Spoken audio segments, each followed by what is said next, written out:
Welcome everyone to Kroger Field in Lexington, Kentucky. This is the SEC on ABC, presented by Capital One. Tonight, old friends, now rivals meet at Kroger Field as #1 Georgia is in Lexington to take on the Kentucky Wildcats. And we're just about ready for the opening kickoff. Sean McDonough with Greg McElroy and Molly McGrath. Kentucky won the toss and elected to defer, so Georgia chose to get the football first, and they have Anthony Evans back to receive the kickoff from Aiden LaRosse. The new kickoff man for Kentucky, native of beautiful Cape Town, South Africa. Georgia 2-0. Routes against Clemson at Tennessee Tech. This is their first true road game of the year. And the opening kickoff is a touchback. We welcome you to Lexington. We get a look at a Georgia team that is trying to win its 42nd straight regular season game against a Kentucky team that needs to get its confidence back after they were hammered last week by South Carolina. Yeah, tall order. I mean, Georgia right now through the first couple weeks of the season looks like they have very few weaknesses. Very athletic team. Their quarterback Carson Beck has been outstanding, and Kentucky's coming off of maybe their worst performance of the Mark Stoops era, so trying to bounce back in a big way against what appears to be an unstoppable force in Georgia. Beck, a leading Heisman contender, is off to a terrific start this season. Out of the gun, he hands it off on first down to Trevor Etienne, the transfer from Florida. Ripped down by Zion Childress. It's a gain of 3. It was in this game against Kentucky last year in Athens where Beck emerged as a star. He completed 28 of 35 for 389, which is still his career high, and 4 touchdowns. Etienne again runs for a first down. The 4 touchdowns were his career high until last week when he threw 5 to tie the school record in their rout of Tennessee Tech for the year. 71% completions. That's actually a little bit under his mark from last year when he set the single season Georgia record. 7 touchdown passes and no picks by Beck, the 5th-year senior from Jacksonville. Out of the gun again. Etienne now on his right hip. Beck throws quickly and incomplete in the direction of Dylan Bell with Maxwell Hairston, Kentucky's best cover corner, in coverage, and that's good news for Big Blue Nation that Hairston's out there. He was a question mark with a leg injury suffered last week. Yeah, absolutely massive to have all your guys at your arsenal, especially in the secondary, working against this passing attack. And Hairston, with 5 interceptions last year, is excellent into the boundary against these great receivers. Etienne remains the running back. They have 3 wide receivers. Dominic Lovett was the motion man. Beck looked in his direction, takes off under pressure, and gets tackled from behind at the 40-yard line by Zion Childress again off a 9-tackle game last week against the Gamecocks. Georgia quickly to the line on 3rd down and 5. And this big crowd trying to help the underdog Kentucky Wildcats, who have lost the last 14 head-to-head against Georgia. Beck under duress and forced to throw it away. Javon Ribka put the pressure on for Kentucky, and Georgia will punt.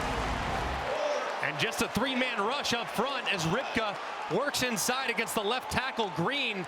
Beats him up inside, flushes Beck from the pocket, and forces the throwaway. Excellent pass rush there by Kentucky, and a nice start from their defense.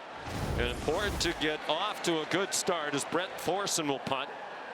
Mark Stoops said the job for his staff, get the confidence back after that demoralizing loss to South Carolina here. A flag thrown and the kick of beauty by Thorson. Now another flag throws, and players are being separated on the Kentucky sideline.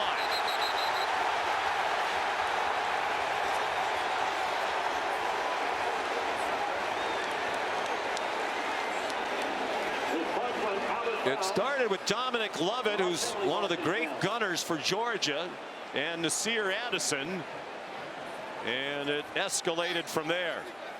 Georgia had not had a punt return this year or all of last year, in large part because Lovett and Arian Smith are outstanding gunners who get quickly down the field.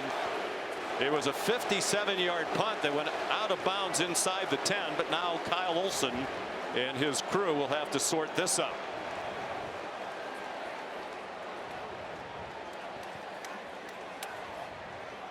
Lovett, the starting wide receiver, and Arian Smith take a lot of pride in their role of getting down there quickly in punt coverage. It's astounding they haven't had a punt returned against them last year or this year.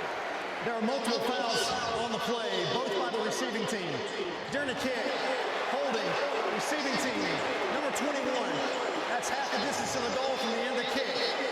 After the play, unsportsmanlike contact, receiving team, number 99. Half the distance to the goal.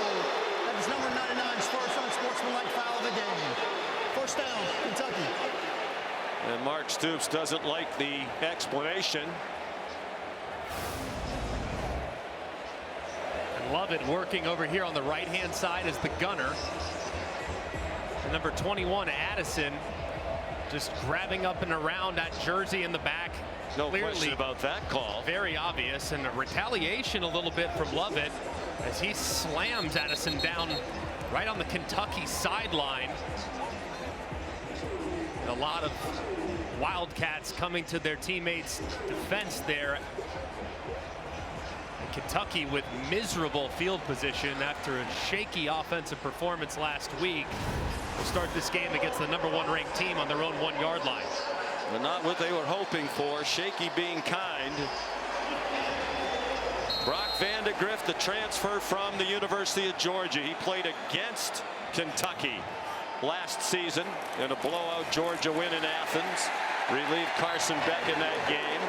Vandegrift powers straight ahead and got 4 yards to get them out of the hole just a bit. Vandegrift going to have to be really smart tonight, play with little emotion against his former team. He's going to want to show up. He's going to want to deliver the win, deliver the goods to those wide receivers who I think are excellent really across the board. But you have to be patient against a group like this that has this much talent at all 11 spots defensively. They completed just 6 passes last week against South Carolina. 3 by Vandegrift. He's in the end zone and in trouble. He's a very good runner, and he's tough, and he slides down at the 22-yard line. A 17-yard gain. And pressure off the right-hand side, as it's a nice job there at the very end by Sumo Karngbe, the running back, getting just enough of Dan Jackson, the blitzing safety, to allow his quarterback to step up to the outside where Georgia loses contain. And it's a nice gain for Brock Vandegrift on the ground. With 1 yard of offense last week, the rushing yardage total damaged by the 4 South Carolina sacks. He throws on target and in rhythm to Dane Key for a 6-yard gain. Vandegrift grew up not far from Athens, Georgia, the small town of Bogart. Played at Prince Avenue Christian for his dad, Greg. It was one of the top quarterback recruits in the country. Sat 3 years, 2 behind Stetson Bennett, where they won 2 national titles. Last year behind his great friend Carson Beck. And when Beck told Vandegrift he was coming back for this season, Vandegrift got in the transfer portal, and now he's a Kentucky Wildcat. Jamarion Wilcox, the ball carrier, and he came up a yard short of the first down with a 3-yard pickup. You'll see quite a bit of Jamarion Wilcox today. He's got a lot of speed, but the top 2 backs coming into the season, Chip Trayanum and Jason Patterson, both out. They tried to go quickly.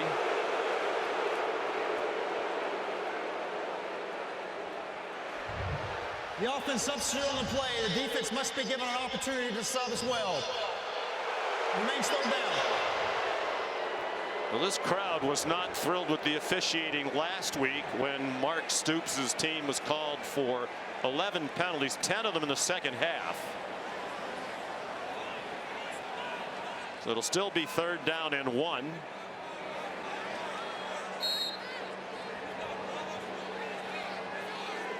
Those are the numbers from a week ago. A lot of self-inflicted mistakes. The biggest problem last week was they just couldn't pass block for Brock Vandagriff. Play fake on 3rd down and 1. He, with a flag down, is down on the Georgia sideline. Blasted by Nazir Stackhouse. But there are flags down, thrown in the defensive backfield by the back judge, Chris Bukowski. Prior to the pass, holding, defense, number 10. 10-yard penalty from the previous spot, automatic, first down. Damon Wilson called for the penalty. And that gives Kentucky a first down at their own 41-yard line. Just a big penalty there and a huge call. It looked like a broken play. Vandagriff had a couple receivers open, but did look like on a mesh concept. Wilson grabbed a jersey, and it results in an easy first down for the Wildcats. Interesting, they went to a pass play on 3rd down and 1, but the penalty gives them the conversion. Here's Demi Sumo Karngbe, who'll be their featured running back, and he's dropped by Damon Wilson for a 1-yard loss. So important for Kentucky to get the run game going tonight for Bush Hamdan, the offensive coordinator. They had it going a little bit last week, but was forced to get out of it as a result of the way that game kind of went. It got away from them late, but they felt like they had it going a little bit early going, but just not good in pass pro. They want to establish the run and then take some deep shots through their play action pass game. Sumo Karngbe showed himself to be a tough runner, particularly inside last week. He got tackled there by Jalen Walker. They're really without a home run hitter at running back. Those numbers for Sumo Karngbe would have been better last week had he not had a couple of long runs called back due to penalty. They're waiting for the return to health of Chip Trainum, the transfer from Ohio State, who's out with a broken hand and likely out for at least a few more weeks. He'll be their #1 running back when healthy. So they have to do it in bits and pieces on the ground. Vandagriff, far sideline, caught. Dane Key again. First down into Georgia territory at the 47-yard line. This looks nothing like the Kentucky team they saw a week ago. And man coverage working against one of the best safeties in America, Malachi Starks. The timing on the throw from Brock Vandagriff was off the charts good. He's able to anticipate that throw. As a result, Malachi Starks could not recover once the initial separation was made, and an excellent conversion. Mark Stoops said job one, bring the confidence level back up. This looks like a confident football team to start the game. Raylan Wilson dropped Sumo Karngbe at the line of scrimmage.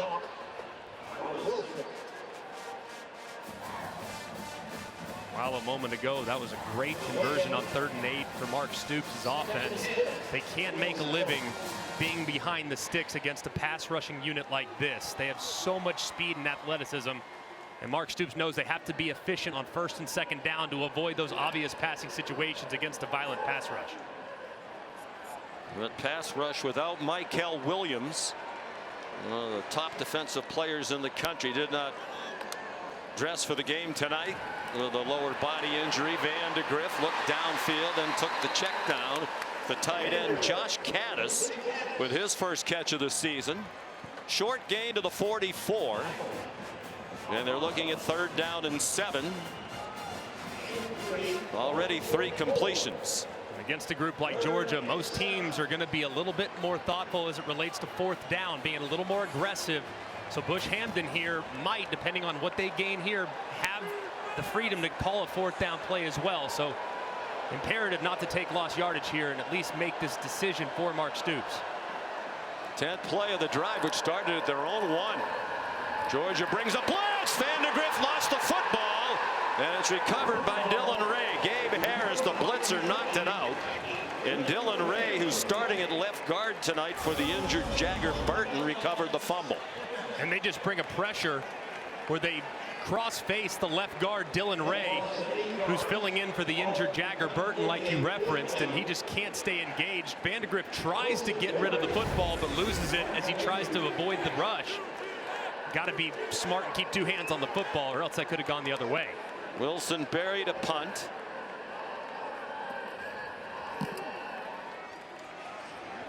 Anthony Evans signals for a fair catch and makes it, then got bumped on the catch. No flag, 40-yard punt. Carson Beck and the Dogs will start from the 13. Each team has had it once, no score.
An emotional night for Kentucky linebacker Jamon Dumas Johnson and quarterback Brock Vandegrift taking on their former team for the very first time. And during warm-ups, Dumas Johnson took the field. He immediately ran to Georgia's sideline, hugged seemingly every member of their staff, a bunch of their coaches and defensive players, while Vandegrift took a different approach, avoiding distractions, not saying hi to anyone in Georgia Red. He was locked in, but Vandegrift still friends with a lot of the former teammates. He and Carson Beck talk almost every day. He FaceTimed with a group of Bulldogs defensive players on Thursday, and his former roommate Chaz Chambliss said, "Buckle up." The defense for Kentucky is buckled up tonight. That's Zion Childress again, dropping Trevor Etienne back near the 8-yard line.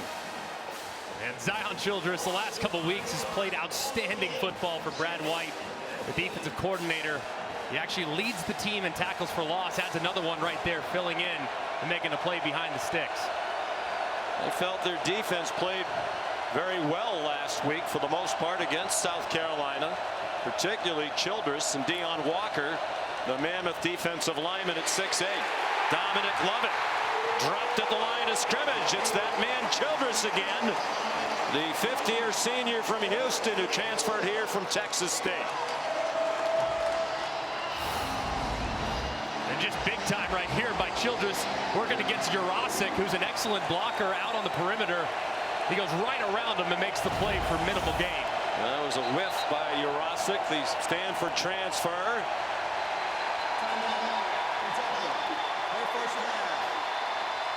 This crowd is into it. Much better start than many would have anticipated here in Lexington.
Capital One cardholders can get their own rewarding performance when they redeem their credit card rewards for tickets to exclusive events and experiences on Capital One Entertainment. Scan the code on your screen to learn more. Capital One, what's in your wallet? Sun setting on a gorgeous day here in the Commonwealth of Kentucky. Still 80 degrees. Light breeze, beautiful night to be in the Taco Bell Live Más student section all season long. Students around the country competing to be the Taco Bell Live Más student section of the year. Download the Taco Bell app to learn more. This crowd fully engaged after the timeout. Georgia looking at 3rd down and 15 from its own 8-yard line. Carson Beck is 1 for 3 for 0 yards passing. Trevor Etienne, the running back, on his left hip.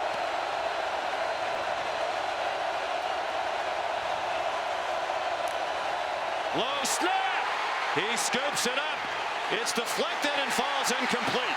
Intended for Etienne. Dion Walker, their preseason All-American defensive lineman, got a hand on it. It was thrown off by the mishandle of the snap. Dion Walker working right against Jared Wilson, the center, forced the snap that's just a touch low. One that Beck probably should have handled. He tries to lose it immediately where Walker's there again and tips it before the ball falls incomplete. It's been a terrific start from Kentucky's defensive front. Jared Wilson, the center, is the only new starter on the offensive lineman. This is his first true road game. So Thorson on the punt for the 2nd time. Very little breeze to speak of. It's high but short. Took a good Georgia bounce, went out of bounds near midfield. This is the Dr. Pepper Championship Drive Game of the Week.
You're watching the Dr. Pepper Championship Drive Game of the Week.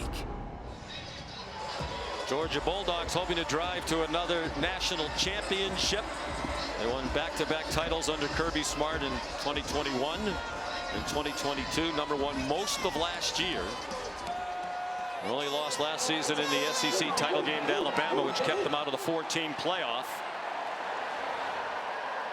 Big favorites tonight, but he anticipated a tough battle. Said it's always difficult when they come to Lexington. Brock Vandagriff on target to Barrion Brown, their leading receiver from a year ago, who did not have a catch in the opener. He had a catch in 27 games to start his career before last week. Clearly a lot of respect being showed by Dalen Everett. Barrion Brown's got big-time speed over the top. It's well protected along the front, something that was a huge problem for Kentucky last week. Give Vandagriff plenty of time to throw, and he throws a strike for a nice conversion.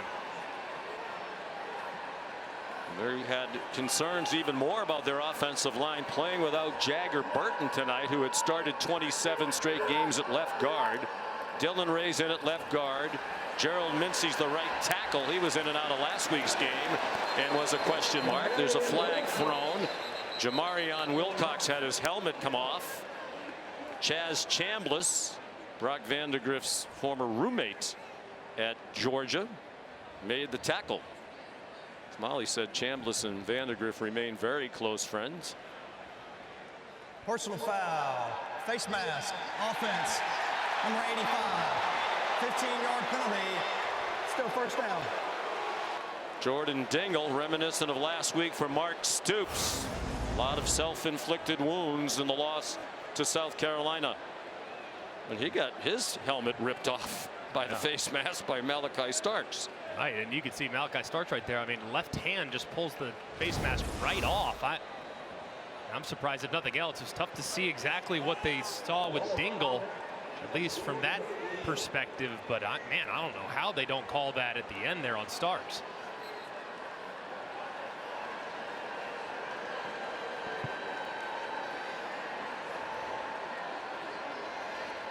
That was clear as could be. Play fake to Sumo Karngbae, and a short reception for Jamori Macklin, the transfer from North Texas, for a 5-yard gain. Looking at, there it is, as you can see, Dingle working against Chambliss with that left hand up in the face mask. That was a good call, but one missed on the end of the play that would have resulted in offsetting. So a bad break there from Kentucky. Looking at 2nd down and 20. Jamarion Wilcox in the pistol. They're without Jason Patterson, their true freshman. Played last week. He was injured against the Gamecocks. Deflected and intercepted, but out of bounds. Off the hands of Barrion Brown. Dalen Everett snatched it out of the air, but he was ruled to be out of bounds on the Kentucky sideline. Man, it was a well-thrown ball there by Vandegrift. Had to get it up and over a Georgia defender. Everett trying to maintain concentration. Ball still moving there, though, when that right foot goes out of bounds and drops. Were a huge problem for Kentucky last year. It's been a little better this season, but right there, almost a critical error. 5 out of 6 is Vandegrift. That was his first incomplete pass. He didn't complete a pass after the midpoint of the first quarter last week. 3rd down and 20. Design run for Vandegrift following Sumo Karngbae, perhaps hoping to get into field goal range. Alex Rayner's career long is 50. That's a 6-yard gain. This would be about 53 from here. And they are sending him out. It's actually, based on where the holder is about to spot the ball, going to be a 55-yard attempt for Rayner, one of the best kickers in the country. Over the last 3 seasons, the most accurate kicker in the country. Made 31 of his last 34. This would be a career long, and it is good from 55. Rayner was 1 for 5 in his career beyond 50 yards, but he had enough on that one to get Kentucky first on the board. Good snap, good hold, and Rayner drives this one a little bit lower than you would on most of his kicks, but you have to, and it sneaks inside the upright. Watching it all the way, and a great reaction there from Rayner. He started his career at Georgia Southern, 3 years there. Now in his 2nd season here. He has 338 career points. That's 2nd in all of college football among active players, behind only Jonah Dalmas of Boise State. He has 420 career points. Rayner's not going to catch him.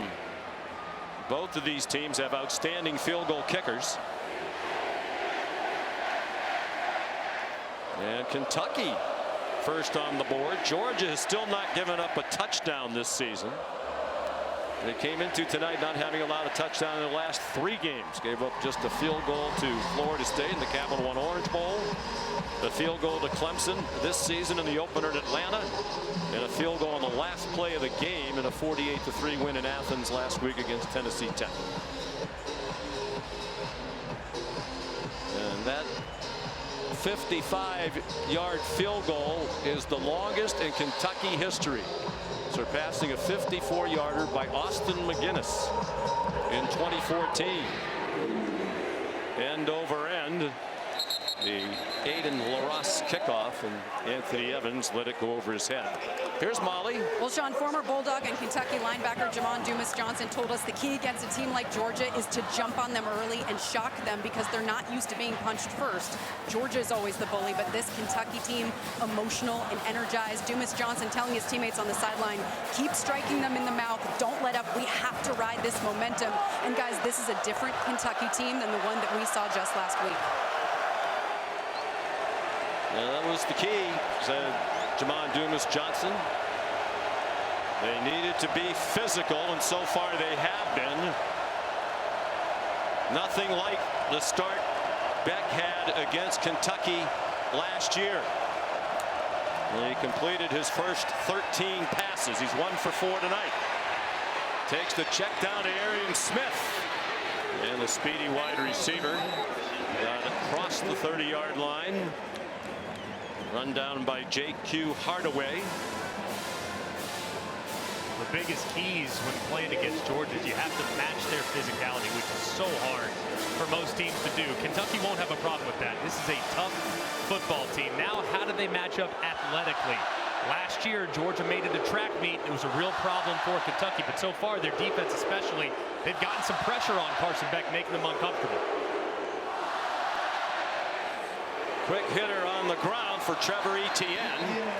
And he's ahead for a first down. Pass play to Smith got 7. We're down to 2 minutes to go in the first quarter. Last year in Athens, Kentucky went there 5-0, giving up 15 points per game, albeit against a weak schedule. And Georgia just put it on them. One of those nights when everything went right. Trevor Etienne in trouble behind the line of scrimmage and did well to get back to the line. Deion Walker there to help Keyshawn Silver in the middle of that defensive line after Zion Childress couldn't get Etienne on the ground. It's going to be a terrific matchup all night long. It's this offensive line for Georgia, not just in pass protection, but their ability to impose their will at the line of scrimmage and recreate and dent that defensive line is something that they've done forever. But this defensive line in particular, extremely big, headlined by Deion Walker there in the middle at 350 pounds. Branson Robinson, the running back, on 2nd and 10. And he is stacked up and driven back. De'Eric Jackson leading the way. Their leading tackler each of the previous 2 seasons, and #1 in stops entering tonight.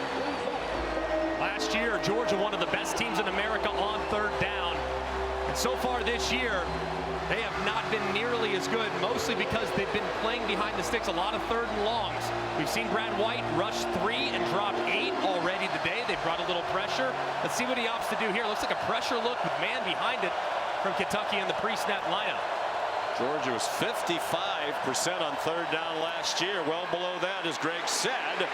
And they're not going to convert that 3rd down. Colby Young, the transfer from Miami, did all he could to lunge for the marker and didn't get there.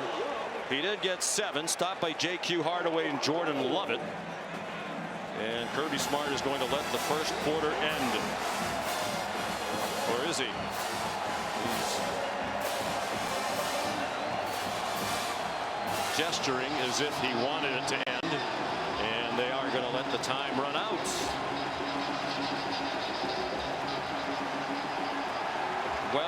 Well, Kentucky more than a 3-touchdown underdog. Leads 3-0 after 1. ESPN's presentation of college football on ABC will return after this message and a word from our ABC stations. Team after the drubbing here last week, up 3-0. It looks like Georgia's going to go for 4th and 1 from its own 47 on the first play of the 2nd quarter. I like this move for Georgia. And Kentucky jumped off sides in a 4th and 1 last week against South Carolina. That kind of broke their backs. Let's see if Georgia at least tries to go hard count. Trevor Etienne, the running back. Arian Smith goes in motion. Will they snap it? Oscar Delp, the tight end, shifts to the left. Beck gesturing like he isn't going to snap it. And this time Kentucky disciplined.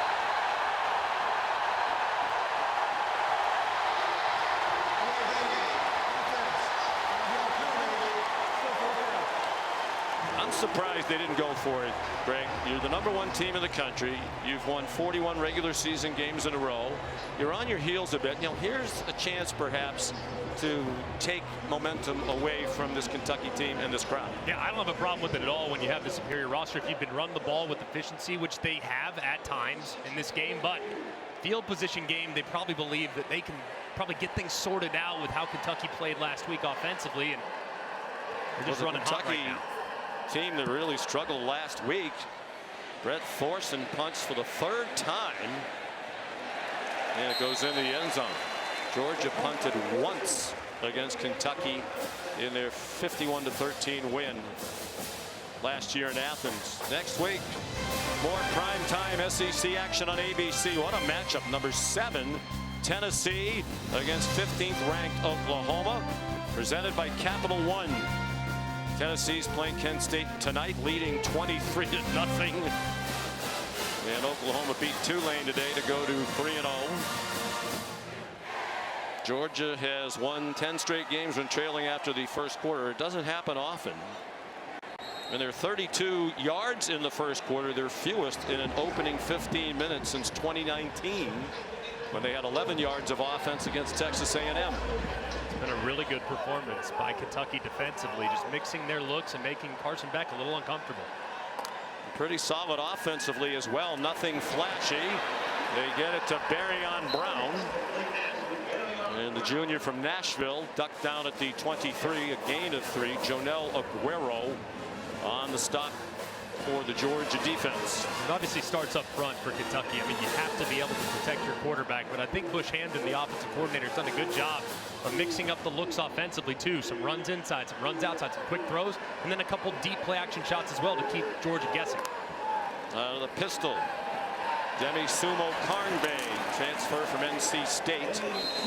Across the 25, Jonel Aguero in on the stop again. He missed the opener against Clemson and returned last week in the win against Tennessee Tech. 3rd down and 4.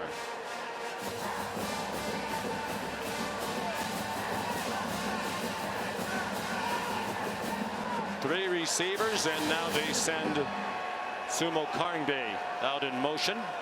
Man coverage for Georgia defensively. Vandegrift 6 out of 7. He zings one on the quick slant for a first down. Dane Key made the catch for a gain of 8. They have 3 1,000-yard career receivers at Kentucky. None of them a factor last week. And just a great job identifying man coverage when the running back left the backfield in motion and the linebacker went with them. You knew that you had one-on-one. So go and find your most reliable target on the outside. That's Dane Key, who's big, physical, and did a great job setting up that slant route by being patient at the top of the stem.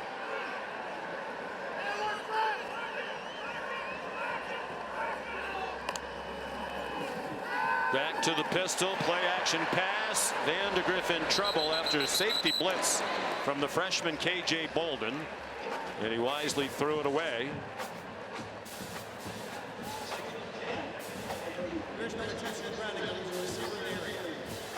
Vandegrift is at Kentucky in part because of his performance against the Wildcats last year. After Georgia got way ahead, Vandegrift went in the game and looked terrific. Completed 5 of 7 for 46 and a touchdown and 2 rushes for 27 yards. And he went in the portal. Kentucky jumped on him. Anthony Brown Stevens got rocked at the 37-yard line. Vandegrift, 4th quarter, 2:38 left in the game on a 4th and goal. He found Andrew Paul for the touchdown.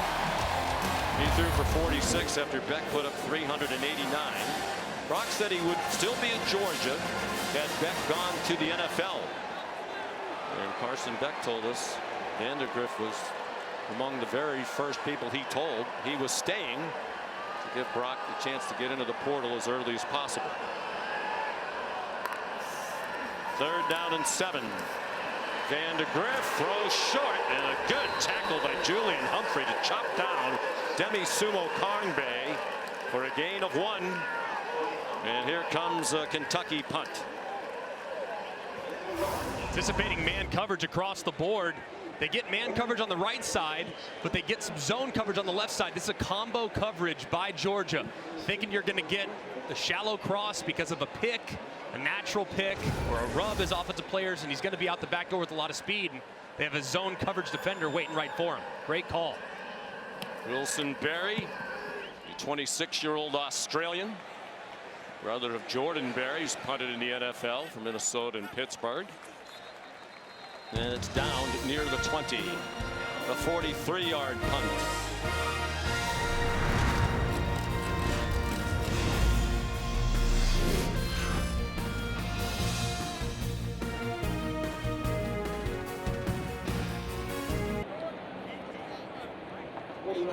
On the punt.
Greg McElroy ordering as we speak.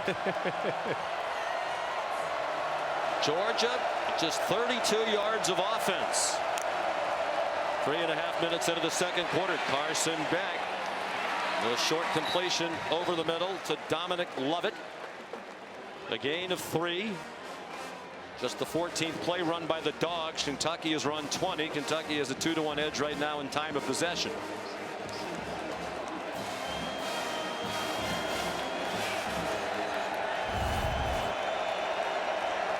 There are the numbers we just referenced.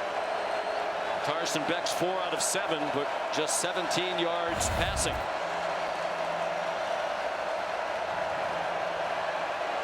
And they are definitely taking their time at the line of scrimmage. Trevor Etienne, tackled by De'Aaron Jackson. That's a 5-yard gain for Etienne, who did not play in the opener, made his Georgia debut last week and was explosive in a brief appearance. 5 carries for 78 yards. Georgia's 0 for 3 on 3rd down. This is 3rd and a long 2. Against the 3-man front, you might try to run it if you're Mike Bobo, the offensive coordinator. Etienne's the running back. They rushed just those 3. Beck, a lot of time. The pass deflected and still caught by Lovett for a 1st down at the 44-yard line. It was Jordan Lovett who tipped the pass that was caught by Dominic Lovett. Wow, what unbelievable concentration by Dominic Lovett. Jordan Lovett almost goes up and grabs it, but somehow Lovett picks it up off his shoelaces. Big break for Georgia. They were looking at another punt. Had that not gone their way, Etienne carries. J.J. Weaver the tackle. Man, I mean, bad decision there by Carson Beck, late over the middle, but very fortunate that not only is his guy able to snag it, but they're not punting from deep in their own end yet again. And there's an injured Georgia player. It's their standout right guard, Tate Ratledge.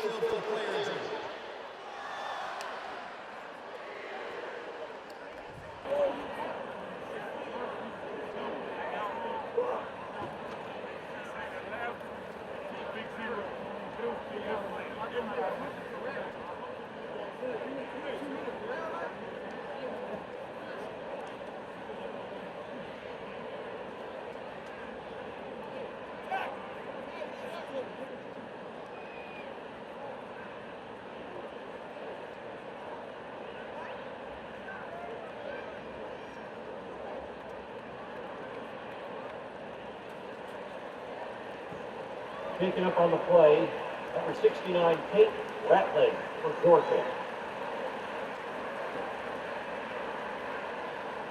We'd like to thank tonight's game sponsor, UK Healthcare, Kentucky's #1 hospital.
Saturday Night Football is presented by Capital One. What's in your wallet? And in part by Taco Bell. During the break between the 1st and 2nd quarter, Tim Couch on his way to the College Football Hall of Fame, saluted by the crowd here. Received his framed acknowledgement from Matt Sign of the National Football Foundation and College Football Hall of Fame. What a great quarterback he was.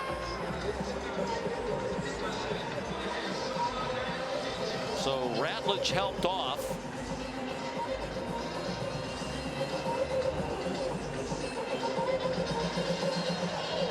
And that's a big loss if he can't return. He's a preseason All-American by the Associated Press. He has started 31 games in a row.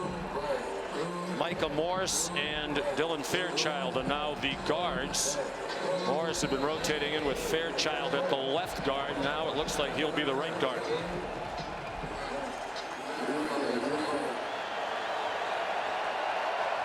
Second and 7, Georgia.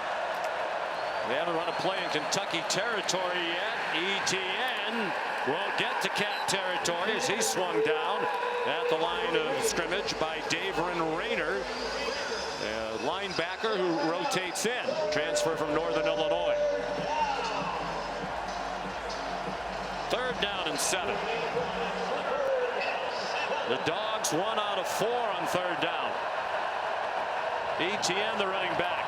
4 receivers for Carson Beck. Heavy man tendencies here from defensive coordinator Brad White. They're a zone team, but on 3rd and 7+ is when you start to see a lot of man coverage from the Cats. They very rarely blitz. They bring pressure at Beck, and the throw's incomplete. Pops up in the air. Zion Childress down the sideline. Touchdown, Kentucky.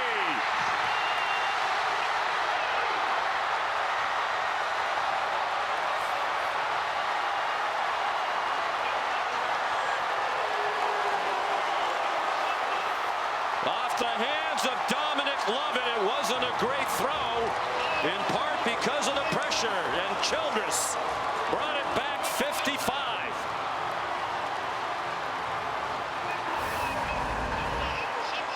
They'll definitely take a look at this as it's going to the ground. Does the ball hit the ground before it's popped up into the air and to the awaiting arms of Childress? It does look like initially that ball does hit the ground.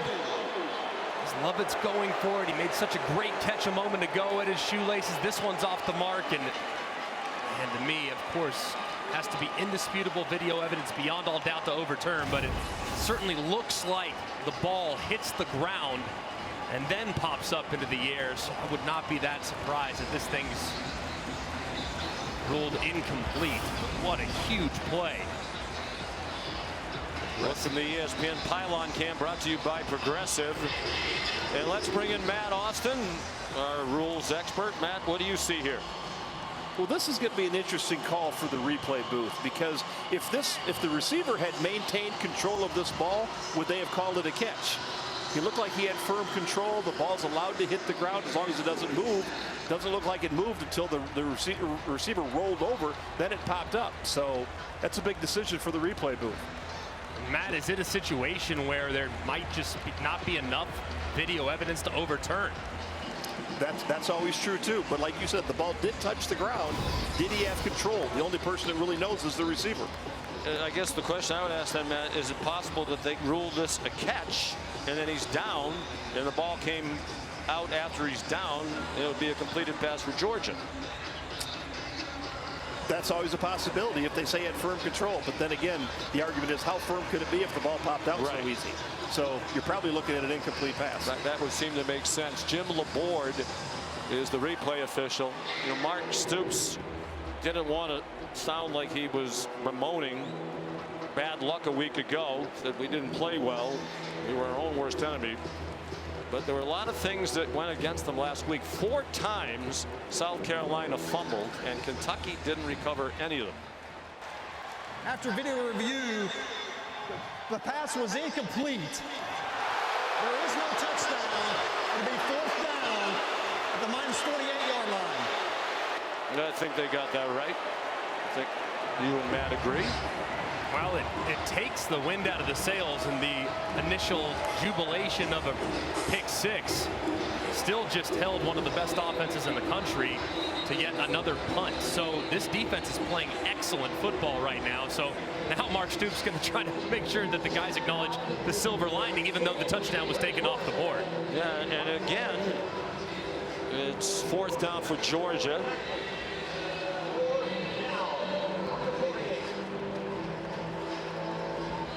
Fourth and 7. Jamori Macklin back for the punt.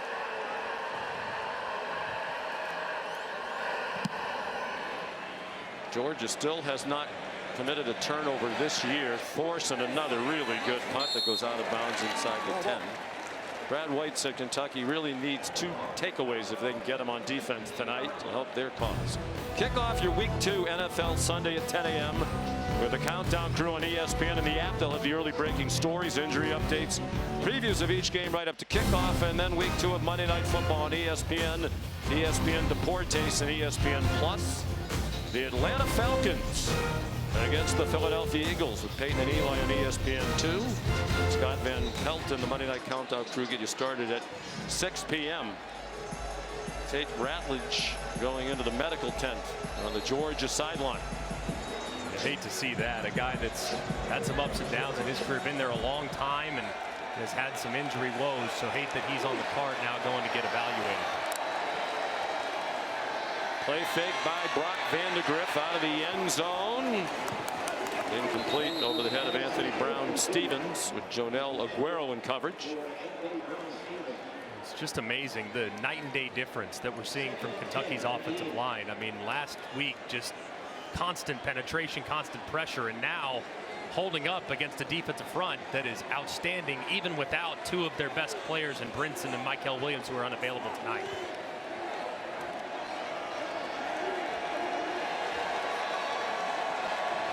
From their own 8-yard line. 2nd and 10, Kentucky. Vandagriff kept it, and he scampers out of bounds at the 14-yard line. Here's Molly. Sean, you saw Georgia right guard Tate Ratledge being taken back to the locker room on a cart with his left shoe off. I'm told he has a left ankle and a left knee injury, and he is ruled out for the rest of the game. So they're going to have to play without one of their most consistent offensive linemen, guys.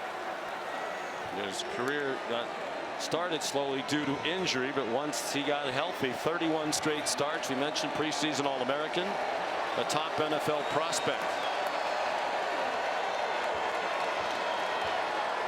3rd down and 4 midway through the 2nd quarter. Kentucky has the game going exactly as it would have hoped.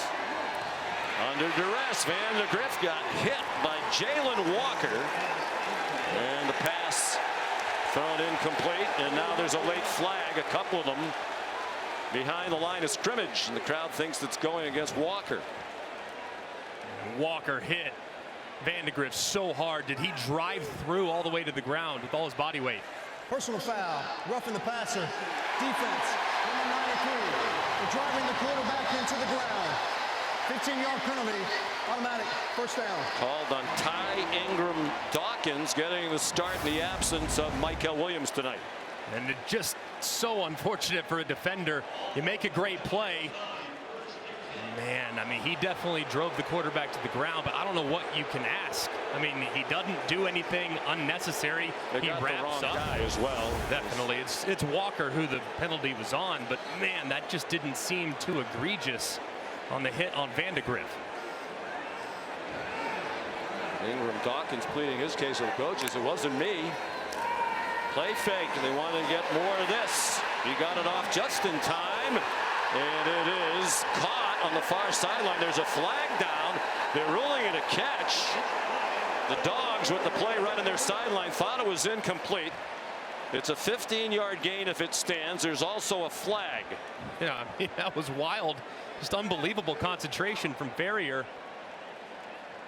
Looked like there was a collision between him and the corner on the sideline. Somehow he was able to concentrate just enough to tap those toes before he went out of bounds.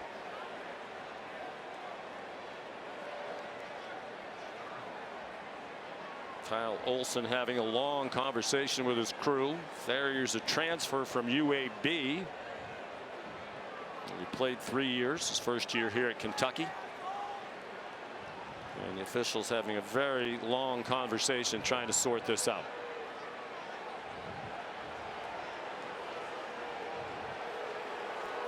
And the fans starting to boo.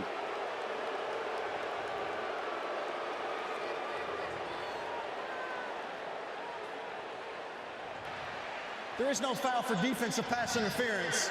Personal foul, hands to the face, defense, number 55. 15 yards will be added to the end of the play. 1st down. Jamal Jarrett called for the penalty. The backup defensive lineman, sophomore from Greensboro, North Carolina.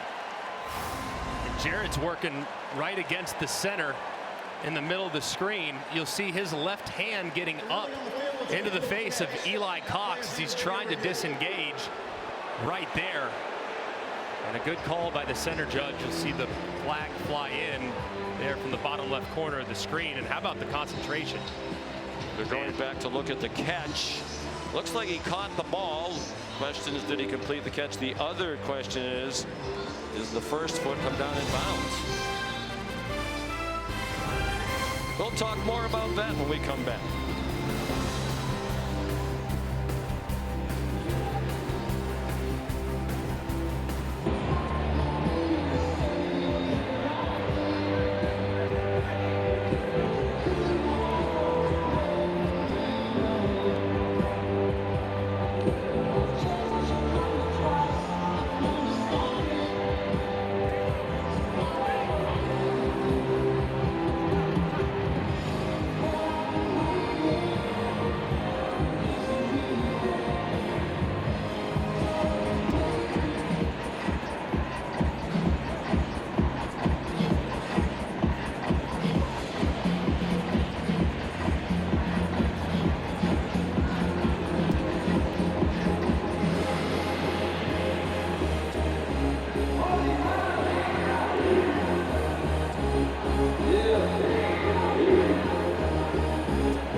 After video review, it is an incomplete pass.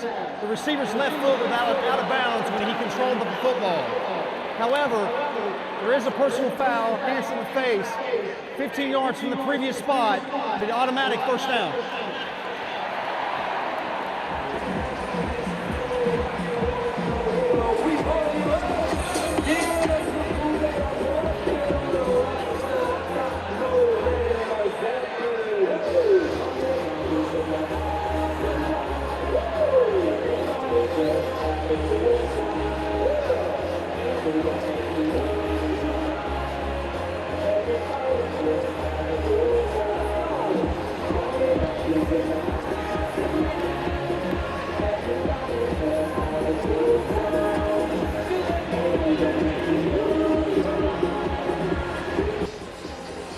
Great look from our crew. It's an incomplete pass. On the replay review, you see his foot, Ferrier's foot, is out of bounds. He hasn't caught the ball yet. But they still get the 15 yards on the hands to the face penalty. So 1st and 10 Kentucky at its own 44, leading 3-0 more than midway through the second quarter. Play action pass. Vandegrift had to get rid of it, and it's broken up beautifully by Dan Jackson, the 6th-year senior. It was intended for Dane Key. That ball was in the air for a long time on the over route. It was a great break by Jackson and well defended. And it looks like a guy, offensive lineman for Kentucky, the right tackle Gerald Mincey, is going to have to come out of this play because his helmet was off a moment ago. So let's see if they attack the backup, Malachi Wood. In at right tackle, redshirt freshman who has played in the first 2 games in a backup role. 2nd and 10. Vandegrift kept it. They fake the jet sweep to Ferrier, and he got dumped by Ty Ingram Dawkins. We talked to Bush Hamden about Michael Williams not playing tonight for Georgia. He said, I don't see much drop off when I watch number 93.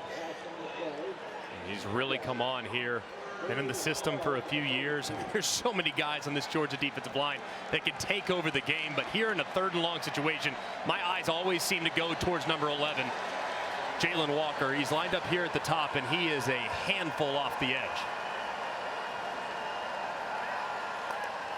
Had 5 sacks last year to lead their team. Vandegrift found some running room, has the first down, and then slides down to the Georgia 43.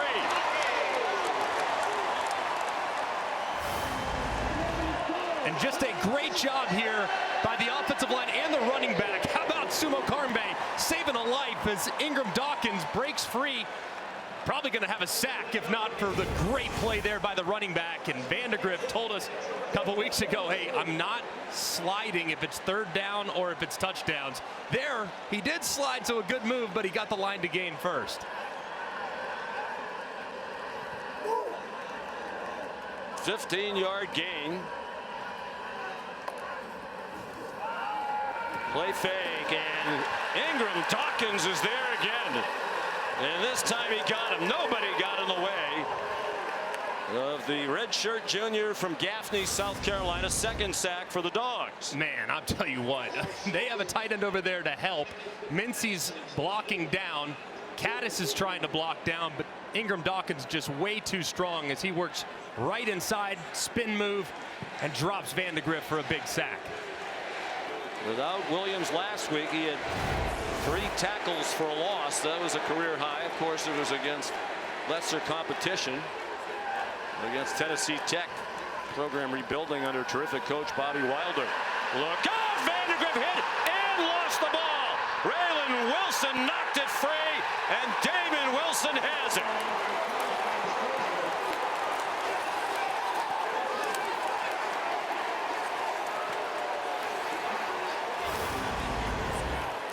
And you'll see right here, Wilson taking off, sees it initially. Caddis loses him. And Vandegrift, we said it earlier, put the ball in the deck a little earlier. You gotta have 2 hands on the football. He has 1 hand on the football right there. When the defender hits him, Glenn Schumann, the defensive coordinator, saying takeaways have been a huge point of emphasis. They haven't had as many as they want this year, but a big one here that now gives their offense life right outside the red zone. Looked like a whiff by Josh Caddis, who was also involved in the problem on the previous play. 28 yards, the change in field position. First time George has been in Kentucky territory tonight with under 5 minutes to go in the half. Arian Smith fumbled the football, and Georgia recovers at the line of scrimmage.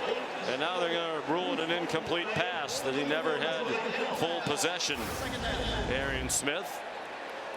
He's so good with the ball in his hands, but drops and concentration have been a little bit of an issue. Like there, never really got the ball into his body.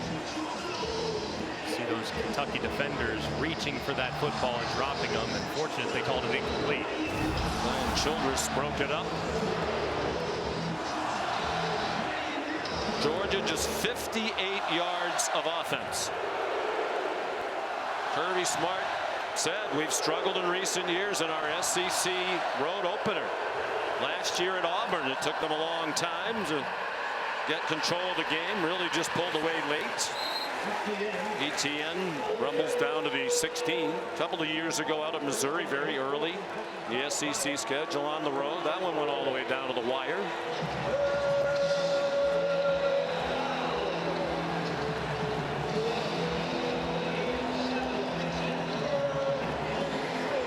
Third down and 3. They're 1 out of 5 on third down. They have Branson Robinson in as the third down running back. Looks like pressure here being called from Kentucky. You might have a one-on-one down here at the bottom of your screen. Let's see if they work it to Colby Young. Big target in the red zone. They go to the other side. It's broken up. Trying to jam it into Oscar Delp. He was crowded by a couple of defenders, including De'Aaron Jackson and the former Bulldog, Jamon Dumas Johnson.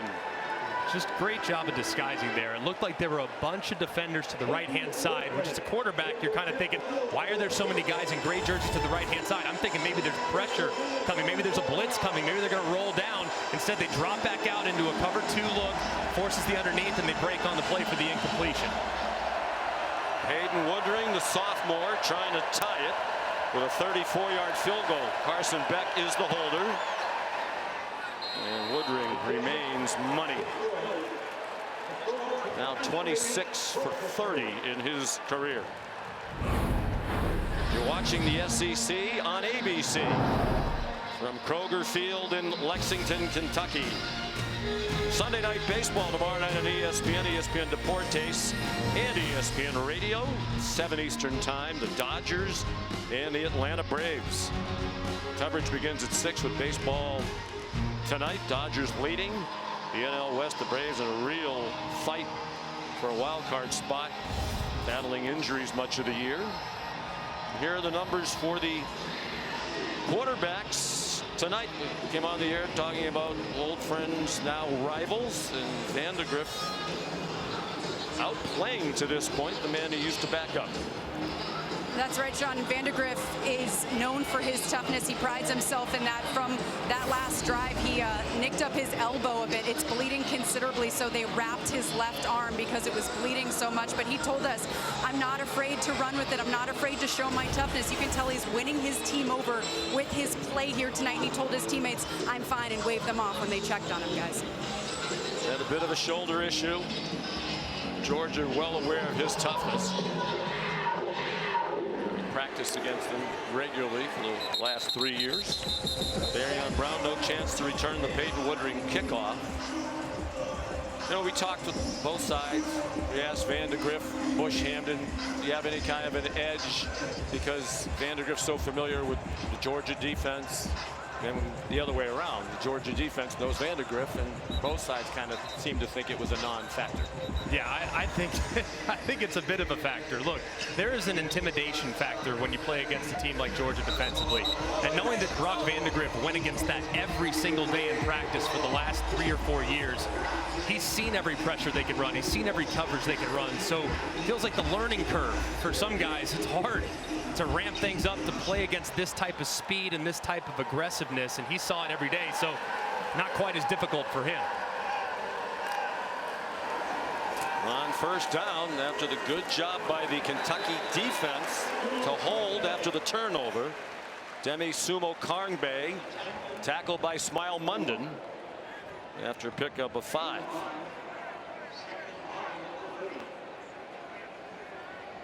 Smile Munden, one of the stalwarts on the Georgia defense. He and Jamon Dumas-Johnson remain very close friends. They talk just about every day. You know, they're on separate teams now. Quick hole for Sumo Karngbae. He goes down a yard short of the line to gain. Chaz Chambliss the stop. Kentucky lines up quickly. Feels like an important play here late in the first half. On 3rd and 1, 3 minutes to go.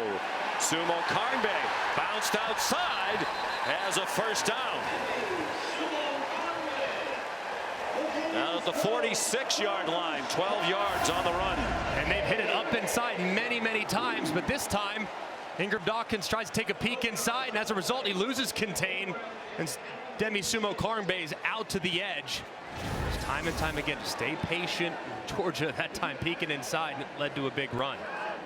That was Trevor Etienne, the Georgia running back, going to the dressing room. 2.5 to go in the half. 3 timeouts for Georgia, 2 for Kentucky. Another fumble.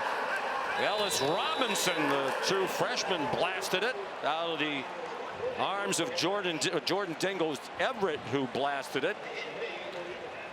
And Dingle recovered the fumble. Just a perfect hit there by Everett, who puts his helmet shoulder right on the football. Boom, right there, and dislodged. And fortunate for Kentucky, the Dingle's waiting right there. This is the SEC on ABC, presented by Capital One.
ESPN supports the College Football Playoff Foundation's Extra Yard for Teachers Week each year to celebrate great teachers across the country who have inspired so many of us. Nominate a great teacher in your community by visiting cfpfoundation.org. 2nd and 6 out of the 2-minute timeout for Brock Vandagriff and Kentucky in a 3-3 game. They're at midfield. Demi Sumo Karnbay trying to find some room, and he did well. The tackle knocked him forward. Close to the line to gain. The 5-yard gain, 3rd down and 1. And Demi Sumo Karnbay does a good job, man. I mean, very patient, not a home run hitter at running back, but extremely patient, has good vision, and is really decisive when he decides to go and put his foot down and accelerate. 4 out of 7 on 3rd down. Trying to take the clock all the way down and score as late as they can. But first, they need the 1st down, and it looks like Sumo Karnbay has it. He does. We need to start being a little mindful of the clock. I mean, now approaching 80 seconds remaining. You need to have a little bit more urgency offensively so you can hang on to those timeouts. 1:20 to go. A lot of time given their field position. Fred Ferrier run the clock off the stop by Dalen Everett. They're now on field goal range after we saw the record-setting 55-yarder from Rayner in the 1st quarter. They do go quickly this time. Sumo Karnbay then bounced off the hit, got close to the 1st down again. Chaz Chambliss the stop. Just have to be mindful here if you're Vandagriff. You cannot take a lost yardage play. Absolutely cannot, under any circumstances, to knock yourself out of field goal range. So here on 3rd and 1, assuming run, but after that, might get your 1st timeout potentially. You got to be thinking no lost yardage plays from this point forward. Why did they stop the clock? The play clock is still running. The game clock is stopped. There's some type of issue with Christian Miller, number 52 for Georgia. They're allowing the defense to substitute, and the officials are going to confer. The game clock stopped. And now they've put the play clock back at 25.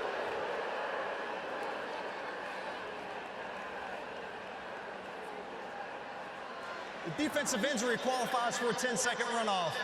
Kentucky has declined the 10-second runoff. The game clock will start on the snap. 3rd down.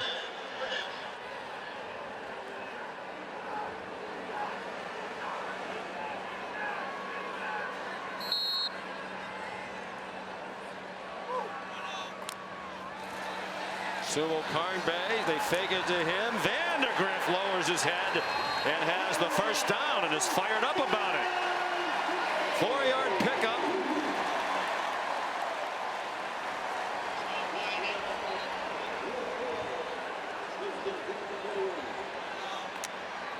They go quickly, 30 seconds in the half. Vandagriff pressure from behind and from the front and throws it away. The pressure came from Ingram Dawkins, who's still face down on the turf, and from Chaz Chambliss. You hate to see that from Ingram Dawkins, is off to such a tremendous start this season. And Chaz Chambliss chasing as well, Brock Vandagriff's former roommate when he was at Georgia. Well, they tend to Ingram Dawkins. Let's check in with Kevin Nagandi.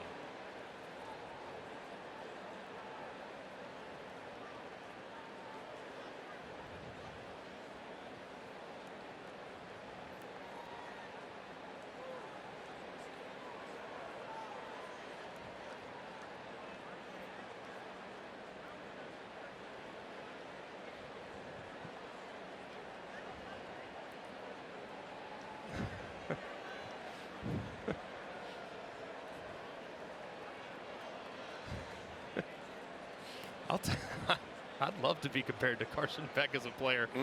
Big difference between his game and mine for sure. #1 ranked quarterback by many with an eye toward the next NFL draft. They're still tending to Ingram Dawkins. How do you play it here if you're Kentucky? You are in field goal range. You have 2 timeouts, but you've had a costly turnover. You've had a couple of near disasters. I would go max protection. So I would have 7 guys in protection, tight end and running back, because I'm anticipating that Georgia is going to blitz me. They're sitting there thinking, all right, we got to try to knock them out of field goal range. So they're going to blitz me just like they did on 1st and 10. I'm anticipating pressure. So I go max protection. I try to find a one-on-one. My preferred one-on-one target would be Barryon Brown. So if I like the matchup with Barryon Brown against a Georgia secondary defender, I'll take that shot. But cannot, under any circumstances right now, take a sack. That's the #1 key. So Ingram Dawkins out. He's provided regular pressure on Vandegrift as 2 tackles, both for a loss. Here's Barryon Brown down here at the bottom of the screen. And they're tilting the coverage toward him, it seems. Sumo Karngbae, couple of nice spin moves. And he's within a yard of the first down. Will they hurry up? Or will they use a timeout? Surprised they're not taking timeout. Good decision. Timeout. Kentucky. Their second and a half. 40 seconds to leave. Well, maybe because last week was so rough on offense for Kentucky. They had only 183 yards of offense. They just couldn't pass block at all. You know, this seems like a terrific offensive performance. But you look at it, they only have the 3 points and they have 122 yards of offense. It really hasn't been a terrific performance, but they're doing the kinds of things they have to do to stay in the game and maybe pull off a big upset. They are. They're holding up along the lines of scrimmage. I mean, that's big. They've had some mistakes. It has been far from flawless by any stretch. But you have to be impressed with the challenge that was issued to the offensive line and how they've responded. They've been able to, at times, get the run game going a little bit. This drive has really been about Demi Sumo Karngbae and what he can do in the run game. But the receivers have also made some plays. Haven't been many chances downfield, but they've had some decent opportunities in catch and run. So I think it's been a great plan for Bush Hamdan, the OC, to keep this defensive staff of Georgia off balance just a hair. And they're executing at a pretty high level. 65 yards for Georgia. Their fewest in a first half in 9 seasons under Kirby Smart is 105 at Auburn in 2017. And they're probably not going to get the ball back to add to those 65 yards they have tonight. Sumo Karngbae, the running back, on 3rd down and 1.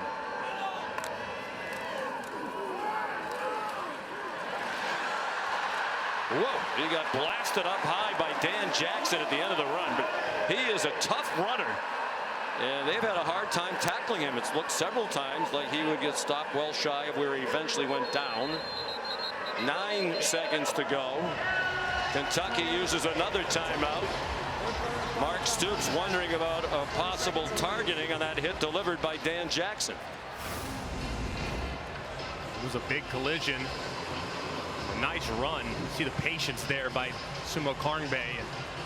Didn't look like, to me, Dan Jackson initiated contact with the crowd. Oh, maybe just a little bit there up against the face mask. Thought it was more shoulder pad from the other angle, but let's take a look here. The head.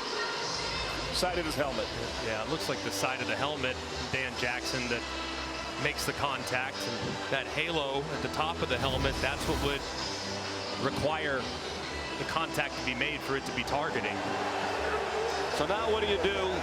You're on the 14. You don't have a timeout, so I think you'd repeat. And Mark Stoops is pointing at the screen saying that is targeting in his opinion. The crowd thinks so too as they look at it. But whatever you do, you can't get tackled in bounds or the half's going to run out. Absolutely not. I would move the pocket. I would go and I would start with Brock Vandegrift. I'd have my tight end to the right-hand side. I'd have 2 receivers to the right-hand side. I'd try to run a corner. And if the corner's not there in the end zone, throw it away. And you live to play for the field goal. So I would move the pocket here, basically eliminating the possibility of a sack. And it's corner of the end zone or nobody So touchdown or incompletion here for Brock Vandagriff if I'm Bush Hamdan, the offensive coordinator.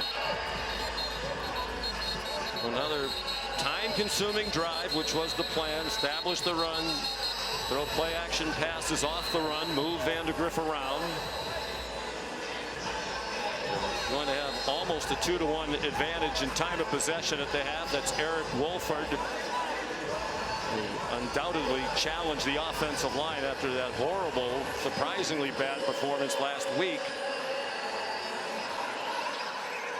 Left to go to Alabama and has come back this year to coach the Big Blue Wall. Movement before the snap. Timeout, Georgia. There was a their first of the half. Timeout before the movement. Right there from Georgia's staff. That's called taking a picture. You see what they're going to line up in, and you take a picture, and now you can go talk about the possible formations that you might use. So you're essentially forcing Kentucky to get to their second best play because they're not going to be able to come out and line up the way they just lined up before the timeout was taken. Well, Brock Vandagriff told us all that practice against Georgia over 3 years doesn't really help that much in terms of when you get to line of scrimmage, because Georgia does such a great job of not always doing, not usually doing what you think they're going to do. They don't give you many tendencies, and they are able to check out of things to confuse the quarterback. Do you like the decision here to not even try for the touchdown? I know that terrible things have happened. The defense has played amazing, but I think when you're playing against a team like Georgia, you have to keep the pedal pressed. You have 9 seconds. That means you have a play. At the very least, it might be a low percentage play, but even if it's 0.1%, I like the chances of trying to throw it in the corner of the end zone for a touchdown. So a 32-yard try by Alex Rayner. Mark Stoops wants to make sure he has the lead at the half, and Kentucky likely will, as that's good from 32. Georgia's still not given up a touchdown this season. They've now given up 4 field goals, almost at halftime of their 3rd game of the year. Time now for our player check-in presented by Allstate. Zion Childress, the safety, picking up right where he left off the last couple weeks. He's been playing out of his mind for the Kentucky defense, chasing down Etienne from the backside, and then Etienne runs to him. Probably wouldn't do that anymore if I were Georgia. He makes the play in the backfield and then works right inside Jurasik, the tight end. Speed against power. Power with the tight end, speed with Childress, the safety. Speed won that time, and he makes the play right at the line to gain. So just an incredible start defensively from Kentucky, and Childress, man, he's been flying around like a crazy person in the back end.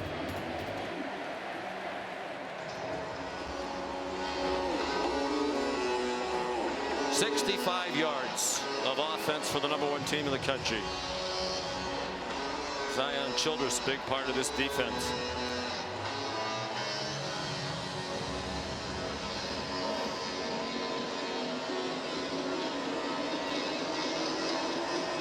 Did you kick it deep? LaRosse has a strong leg, the kickoff man, or would you squib it? I'd squib it, but I don't know anything about kicking, so if you disagree, fine, I'll take your side too. And they bomb it out of the back of the end zone. Anthony Evans will let it go. Here's a look at tonight's college football rankings, brought to you by Goodyear. The AP Top 10 entering today. Texas on its way to a big victory, and your alma mater very impressive today at Wisconsin. 6 of the top 7 teams are SEC teams. That's the first time in the history of the AP poll, back to 1936. One conference has had 6 of the top 7. Matter of fact, it had never been 5 of the top 7. Beck takes a knee. And Mark Stoops with a major job to do this week to bring his team off the mat after they were shocked by the lopsided loss to South Carolina here last week. That is in the distant past. 6-3 at halftime. Sean McDonough and Greg McElroy, this is a big surprise to most, and the most surprising number of all when we take a look at the first half stats. 65 yards of offense for Georgia. They ran only 3 plays in Kentucky territory, and that was set up by the takeaway. They didn't drive into Kentucky territory once. What's going on here? It's really amazing to watch this Kentucky defensive line. It's the strength of their team. They have veteran players along the front that can take over the game, and they've really answered the challenge this week, going against a super talented Georgia offensive line. Deon Walker has been living in the backfield. Trevor Etienne, the star running back for Georgia, he got hit behind the line of scrimmage on more than half of his carries in the first half. So they're just winning at the line of scrimmage, and as a result, they're winning the game. Peyton Woodring kicks off. Kentucky will get the ball first to start the second half. Here's Barrion Brown. And the kickoff well covered by Georgia. Here's Molly. Well, Sean, Kentucky head coach Mark Stoops stressed the importance of riding this confidence and striking first in this second half. And he said earlier in the week he showed his team clips from the Georgia game against Clemson week 1 when Georgia came out of halftime, got hot, and took over the game. He reminded them of that at halftime, and he said we need to play with discipline and toughness. And he pointed out no one is playing tougher than their quarterback, Brock Vandagriff. He said we are finally giving him a chance, and he's delivering for us, guys. Now, Coach Stoops said Vandagriff really had no chance to perform last week. Constantly under pressure by South Carolina. Demi Sumo-Karngbe bounces outside. He already has more carries and yards rushing for the year than he had all of last season when he backed up the 1,100-yard rusher Ray Davis, now in the NFL with Buffalo. And really being thrust into the featured back role is not something that anyone anticipated. Everyone thought it was going to be Chip Trayanum, the transfer from Ohio State. He was going to be the bell cow, but he has really done a great job, especially tonight, being patient in the run game, not deciding which hole to hit too quickly, and bouncing it to the outside when the opportunity presents itself. Trying to play mistake-free football. Vandagriff lost one fumble in the first half, and it led to the Georgia field goal. He runs out of bounds with a first down on a 6-yard run. There's Chip Trayanum, the transfer from Ohio State. Broken hand in the preseason. They hope he might be back in a couple of weeks for Ole Miss. Last season, Ohio State's second leading rusher, 2 years at ASU, 2 years at OSU. Now here to take advantage of the big opportunity with the departure of Ray Davis. Anthony Brown-Stevens, the motion man. Chaz Chambliss trying to run down Sumo-Karngbe, and he did after a 2-yard gain. You also have to give a lot of credit to Bush Hamdan. I mean, last week, the offense, I thought he really got off script way too early. They had the run game going. It's almost like they tried to get their quarterback going with some downfield throws that resulted in sacks, and as a result, really killed the rhythm of the offense. But tonight, he's been very patient, has given the defense a lot of different looks, and has moved his quarterback outside the pocket multiple times. Hamdan was critical of himself about last week. We met with him yesterday. Vandagriff on target. First down. Jamari Macklin out to the 45-yard line. Just a great job, too, by number 81, Willie Rodriguez, the freshman tight end, who sealed the edge, and then they moved the pocket, which is so hard for the defense when you're changing up the launch point for the quarterback. They never know where to rush to, so when you move them like that, it gives you a real nice target and an easy completion. First downs are 14-3. Jamarion Wilcox. And he's down to the 41-yard line. That's 15 more for Kentucky.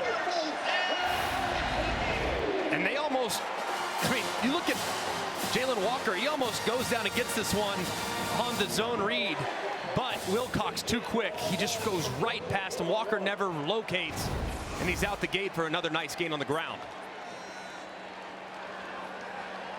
Wilcox stays in the game. Redshirt freshman from Georgia, from Douglasville. His first career action in the opener against Southern Miss. Here he comes again. He's down to the 35. More of the same for Kentucky.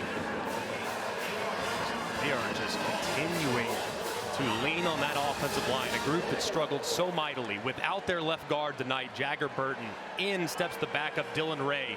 And the left side of that offensive line is playing so well and creating some space in that Georgia front.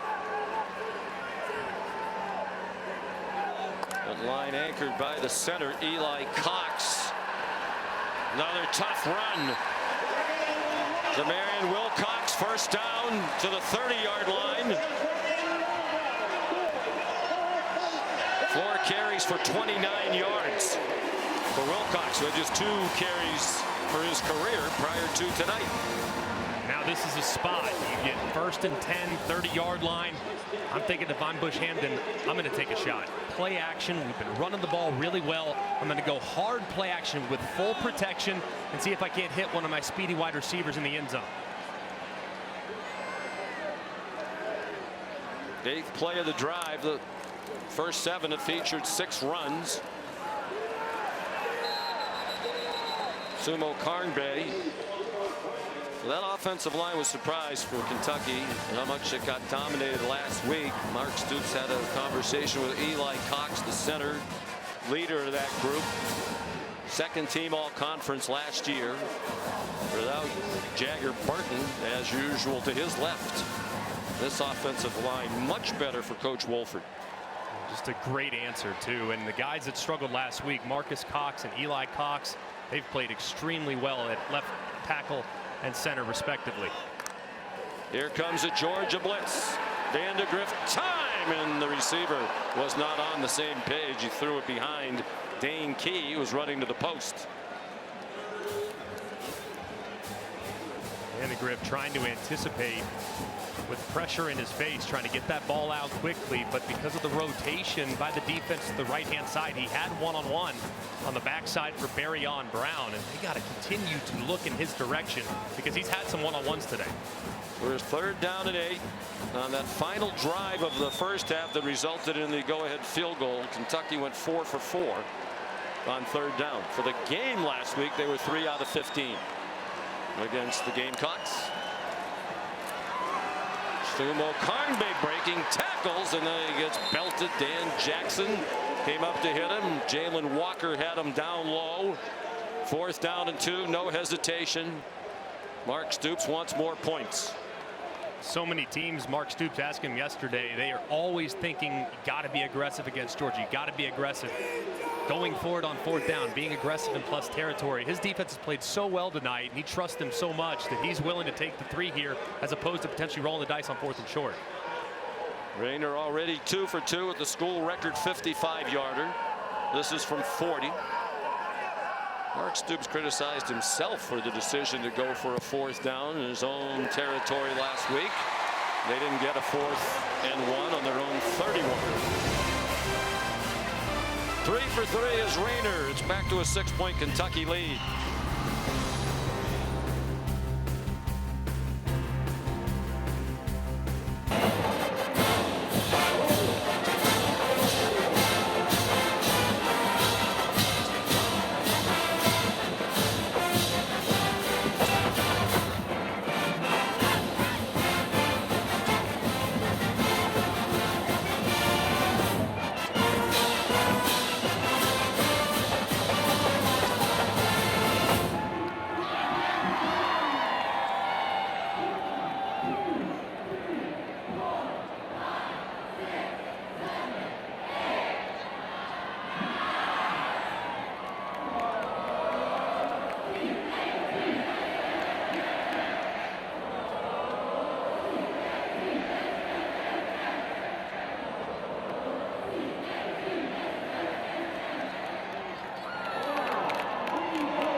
A lot of streaks on the line tonight for Kirby Smart in Georgia. They've won 41 straight regular season games, second longest of all time behind just those Oklahoma teams of the 50s.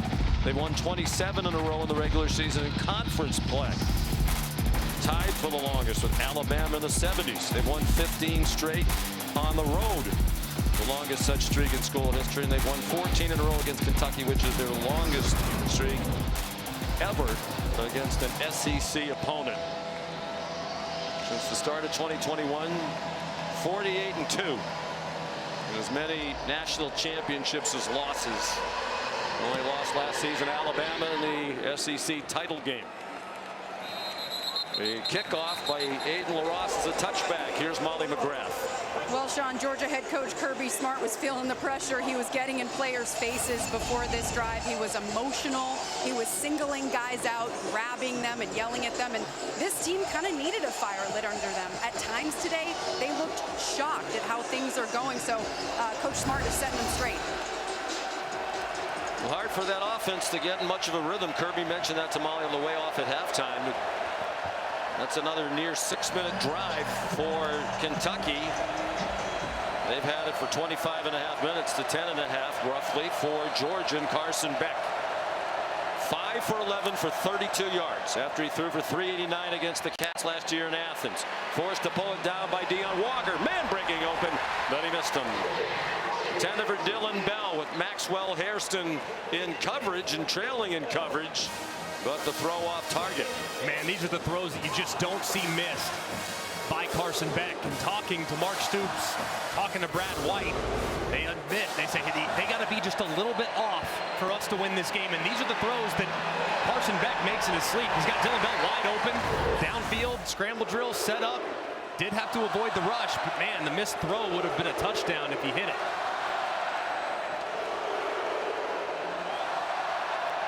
Nate Frazier is in at running back now, the freshman from Los Angeles.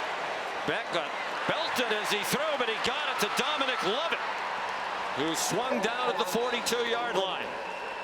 Trayvon Ripka delivered the hit on Beck, but he still got it off for a gain of 34. And a miscommunication between the freshman running back and the left tackle, Ernest Green, which results in a big hit on Carson Beck.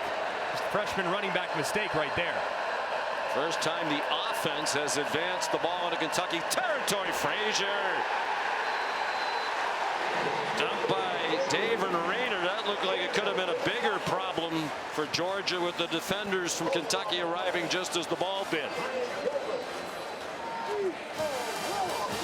Loss of 5. Georgia trying to come back without the terrific guard Tate Ratledge with his leg in a boot.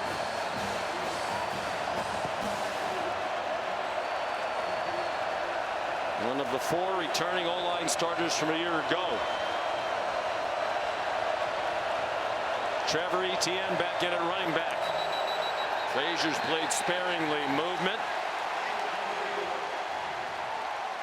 And it looked like a false start. False start. Offense, number 53. 5-yard penalty. Still second down. Dylan Fairchild, the guard. He was in his stance for a long time, trying to get some type of communication. He looks inside at the center, then looks up, and it just doesn't time it up right. So, as a result, he steps back, and Georgia in second and long. Second and long, you just got to try to get half of it back if you're Carson Beck. Set up a third and slightly more manageable. 3rd and 10, 3rd and 8. Don't have to get it all back right here. Etienne, the running back.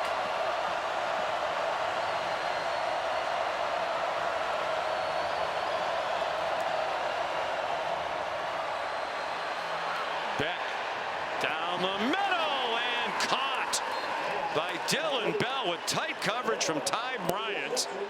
Brad White, the defense coordinator, talked about the elite ball placement of Carson Beck, and that one had to be perfect, and it was. Good for a 20-yard gain. They go quickly to the line. Here's Oscar Delp, the tight end. Good open field tackle along the far sideline by J.J. Weaver. like a little bit of tempo here from Mike Bobo, the offensive coordinator, just trying to jumpstart the engine a little bit. The offense hasn't had a whole lot of rhythm. They haven't had a whole lot going in the passing game, so by far the best throw a moment ago by Carson Beck all night on the tight throw there to Dillon Bell. So now jumpstart the engine now by ramping up the tempo just a hair with Kentucky on their heels.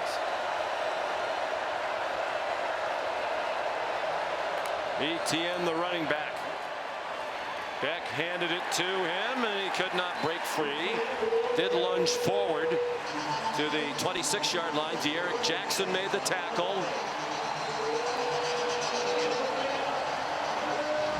And a big third down. Third down and 4. 1 out of 6 tonight on third down. And they have Cash Jones in at running back. Kentucky's really mixed the looks here on third and medium. They've done a 3-man rush, and they've also brought pressure, but right here looking like a 3-man rush again. Drop 8 against Carson Beck. Love it when in motion. Beck throws to single coverage, and a back shoulder throw to Colby Young for a first down for the Dogs at the 13. Just perfect ball placement here. They decide to rush for you, man-to-man coverage. Your biggest wide receiver on the outside is Colby Young, 215 pounds, working against Hairston. Perfect back shoulder, perfectly timed turn by the wide receiver, and an easy conversion on third down. Best drive of the night by far for Georgia. This will be the 8th play. 6 of the first 7 passing. Nate Frazier, the running back, up the middle. And down at the 8. Trayvon Ribka to stop, a gain of 5 for Frazier, who burst onto the scene in his first college game with 83 yards rushing against Clemson. In the opener in Atlanta, they played without Trevor Etienne, Travis's brother, who was suspended for that game.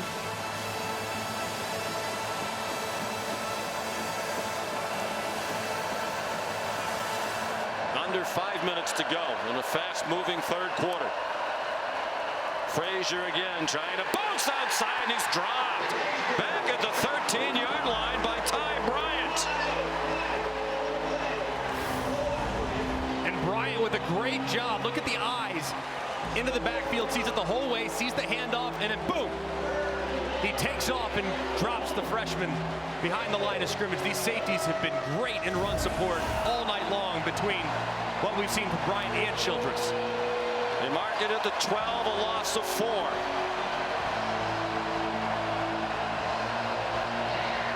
Third down and 9. Most of these fans on their feet. Beck steps left, dumps it off, and it's incomplete. Trying to get it to Trevor Etienne. Beck vacated the pocket quickly with some pressure coming his way. What a performance by Brad White's defense. They force a field goal. And just a great job here. Look at the disguise. It's looking like it's going to be too high safety, which talks Beck out of throwing to his left and taking advantage of the one-on-one. Well, then the safety from the backside ends up playing to the front side, and you had the backside one-on-one. So just great disguise there by Kentucky's defense. Peyton Woodring. This is virtually a gimme for him. That could not have been more right down the middle. 30-yard field goal. It's 9-6.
Saturday Night Football, presented by Capital One, is brought to you by the new Fun 99 menu at Sonic.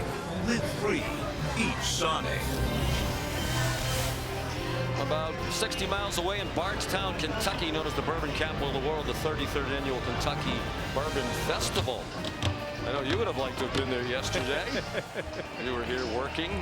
About 15,000 visitors made their way to Bardstown for that annual event. So the best drive by far for Georgia tonight.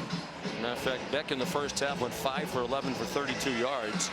On that drive, he was 5 out of 7 for 65 yards. Very dangerous. Barrion Brown back for the kickoff from Peyton Woodring. And this one's deeper and no chance to return it for Brown. Time now for our Modelo playbook. Follow up the bourbon with a beer. It's excellent job here by Brock Vandagriff moving in the pocket. He feels that rush at the outside. His running back saves a life, and he takes off and makes that aggressiveness with the rush pace. And now you can't rush as much. You can't blitz as much. They have to kind of stay back because they're threatened by the quarterback's legs. As a result, you have time. You throw the circus route for a nice gain, and then you move the pocket. So you're getting a lot of different looks from Bush Hamden with where he has his quarterback setting up. That's taking pressure off his offensive line, and it's allowing Vandagriff's athleticism to put strain on these pass rushers for Georgia.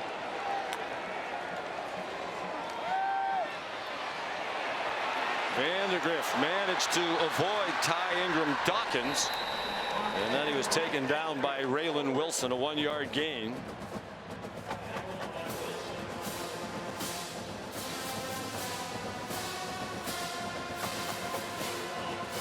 Three and a half to go. Third quarter. Mark Stoops and this Kentucky program could use a big win. A lot of high points during his 12 years, but recently the results have been mediocre. Last week was a disaster. This would be enormous if they could pull it off, but a long way to go. Jamarian Wilcox out near the 30-yard line. The third down and a long 4. Kentucky's been excellent so far on third down tonight. 7 for 11. And they've mixed run pass too. They haven't been in a ton of third and longs that allow these pass rushers to take off. But here in the 3rd and 5, you're looking in the direction of Dane Key, number 6. He's kind of been their guy on third down. Very reliable, big, physical, and sure-handed. And he's working against Everett here at the bottom of the screen.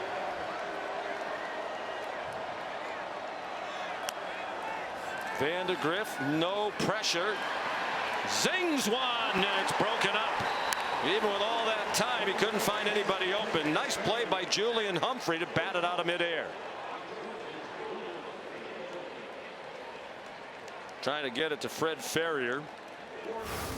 And just a little bit late here. He looks, he likes it to the right. He thinks he's going to work there. Has to scan it all the way back to the middle. He has Ferrier initially, but just takes too long. It allows the defender to recover, and he breaks in front of it and makes a terrific play. Third punt for Wilson Berry. Anthony Evans back for it.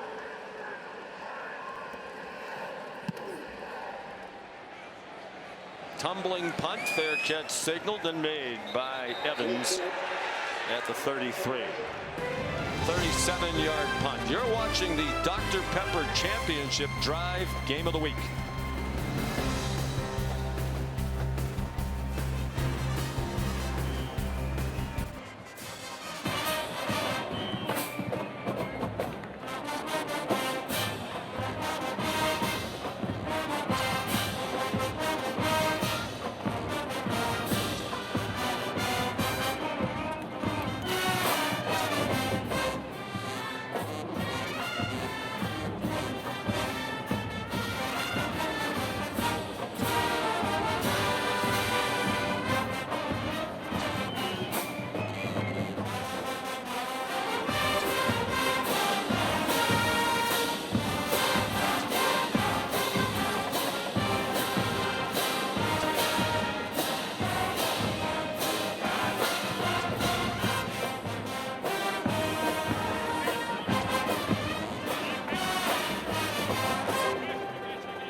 first win against the #1 ranked team in the nation for Rich Brooks back in October of 2007. It was #1 LSU. Andre Woodson's third touchdown pass put them up by 6. First possession of the third overtime. The Cats de-stuffed a 4th down and 2. The most recent win, they're 3-17 all time against AP #1. They beat a great Oklahoma team in the Sugar Bowl in 1951, and they won at Ole Miss in 1964. It's the 4th straight year when Kentucky has played Georgia that the Bulldogs are #1 in the country. They've lost their last 9 games against the top-ranked team. Carson Beck pulls it down and runs out of bounds to the 35 with a 3-yard gain. Wisely done there by Carson Beck. Sensing that momentum had shifted in favor of Georgia. Kentucky fresh off a 3-and-out. Like Bobo calls a shot downfield, tries to go for the jugular. Carson Beck is well covered. He sees it, hit what you can, as opposed to trying to force it into good coverage. So that's a good veteran play there by the quarterback. Has not been in this situation very often. 15-1 as the Georgia starting quarterback. He took the helm at the start of last year. Out wide it goes. Out of bounds short of the first down is Dominic Lovett with a 5-yard gain. It'll be 3rd down and 2 at the 40 with a minute and a half and the clock running to go in the 3rd down in the 3rd quarter.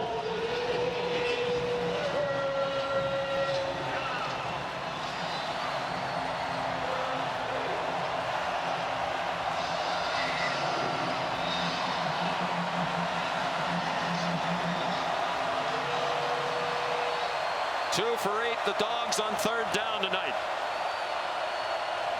Arian Smith, the motion man. They power it straight ahead. Trevor Etienne. 1st down into Kentucky territory to the 48. He picked up 12. And there's really nobody home right here. I mean, look at the left side outside the left tackle. There's nobody there for Kentucky. I don't know if they were misaligned or what, but they ran right into it. And it was nothing but green grass for Etienne. Monroe Freeling in at tackle, a sophomore. Number 57 was leading the way there. Etienne run after the catch. Another 1st down. Taken down by Trayvon Ribka at the Kentucky 37.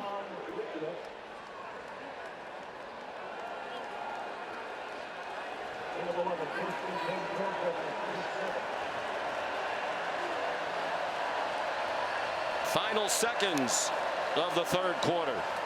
Etienne. They're starting to pick up yards in chunks. That's 9 more on the last play of the 3rd quarter. Georgia's won 41 straight in the regular season. Will they extend that streak tonight? Our presentation of college football will return after this message and word from our ABC stations.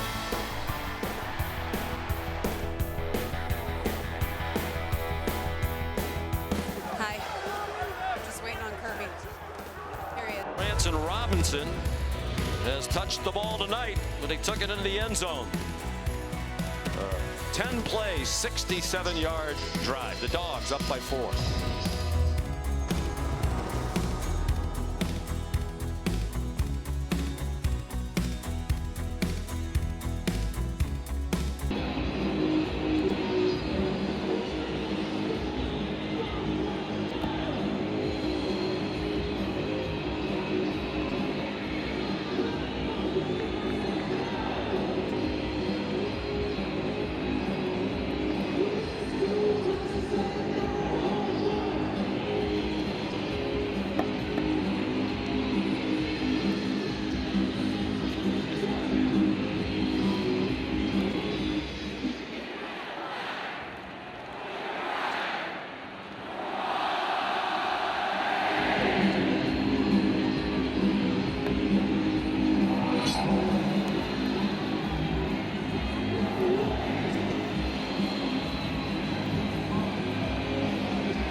Taking a look at the touchdown on the AT&T connected cam. Trevon Ripka wins, but it doesn't matter because watch Branson Robinson. He just zooms out with a little lateral step. I mean, he's tackled right there, but how about the little lateral shuffle and dart right to the end zone? Just a tremendous move. And there was a Kentucky defensive lineman right there in the backfield to make the stop. That was Micah Morris, the right guard. He was in for Tate Ratledge, who didn't block anybody, but they still got it into the end zone. The kickoff is a touchback by Peyton Woodring, and here's Kevin Nagandi.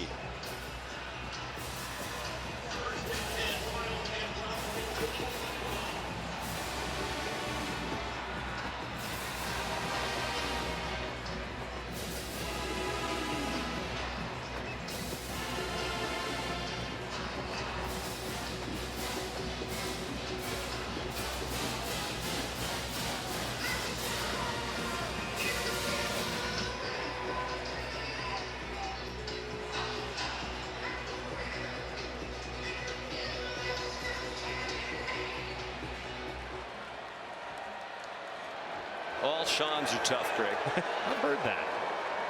I like him against you, though, personally. Brock Vandegrift. And under duress, he got it off. Demi Sumo Karngbe. C.J. Allen made the tackle. Vandegrift took the hit, got it off, first down. Their longest play of the night is 18 yards. That one good for 11. Just their 10th play of double figures in yardage. They're up to 208 total yards. They're still outgaining Georgia 208 to 199. Sumo Karngbe. Jazz Chan was moved inside, got back into the play and made the tackle with help from Dalen Everett. 17th carry for Sumo Karngbe, ties his career high established last week against the Gamecocks. I cannot emphasize enough the importance of this drive. You start to leak oil.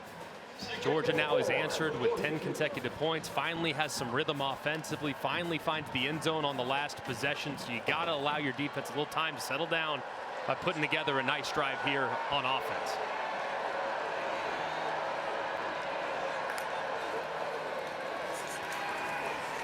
Vandegrift throws too high.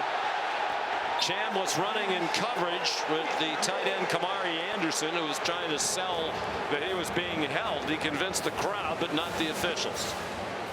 Yeah, and there was definitely some contact there, trying to go with a hard play action, but the ball was thrown really high. I love the matchup identification. You get a tight end working against a defensive end, but I think that ball was uncatchable. I mean, it was way up there.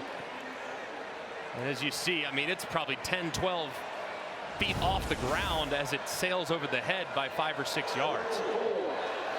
They were wrapping Vandegrift's left ankle before he came out of the field. He has an open receiver in the slot. Some beautiful moves by Barryon Brown.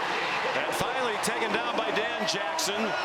13 yards and a Kentucky first down to the Georgia 45. That was a great job there, utilizing a little bit of tempo from Kentucky, breaking the huddle, getting to a play where you have a running back that's going to fly into the flats and try to create a little bit of a pick or a rub, and it led to a nice first down. Sumo Karngbe, the running back. They bring a blitz from the offense's right. That's 5 more for Sumo Karngbe, and now a career high 82 yards rushing. He ran for 79 in the game while he was at NC State. Replaced by Jamarian Wilcox. Both teams are substituting.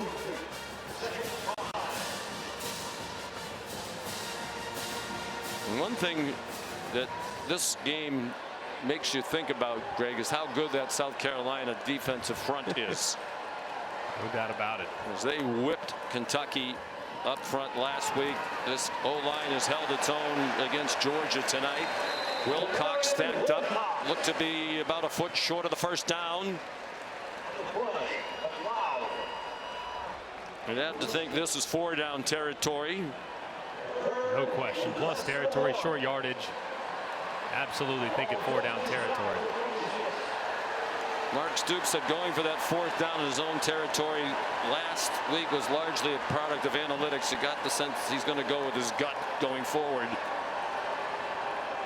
We talked with him yesterday. Ferrier with the motion. Sumo Karnbay breaks free from a would-be tackler behind the line of scrimmage. Xavier McLeod couldn't get him down. He's been injured and is in action tonight. A 4-yard gain and another Kentucky first down. And Nazir Stackhouse actually wins across the face of the center Cox, but Sumo Karnbay, man, he is so good. He's so shifty, and he, much like we just saw for Robinson a second ago, a defensive lineman wins, but a great move to the outside gives him some space. Under 9 minutes to go. Georgia blitzes, and this time C.J. Allen stops Sumo Karnbay for no gain. Actually, it was Jamarian Wilcox 10, not 0 Sumo Karnbay. You got to remind now your quarterback, Brock Vandagriff, right on fringe field goal range. You cannot take a negative yardage play, and that helmet communication that the OCs now have to the quarterback, a direct line, just a reminder, cannot take a sack in this situation.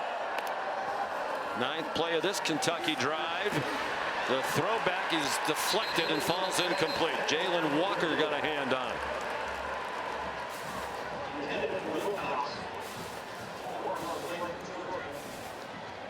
Third down and 10. They've been terrific on 3rd down tonight. They haven't faced 3rd and 10 very often, at least. 9 out of 14 tonight on 3rd down. Brock Vandagriff's 12 out of 21 passing for just 97 yards. 2 for 2 on 3rd down on this drive. The Wildcats.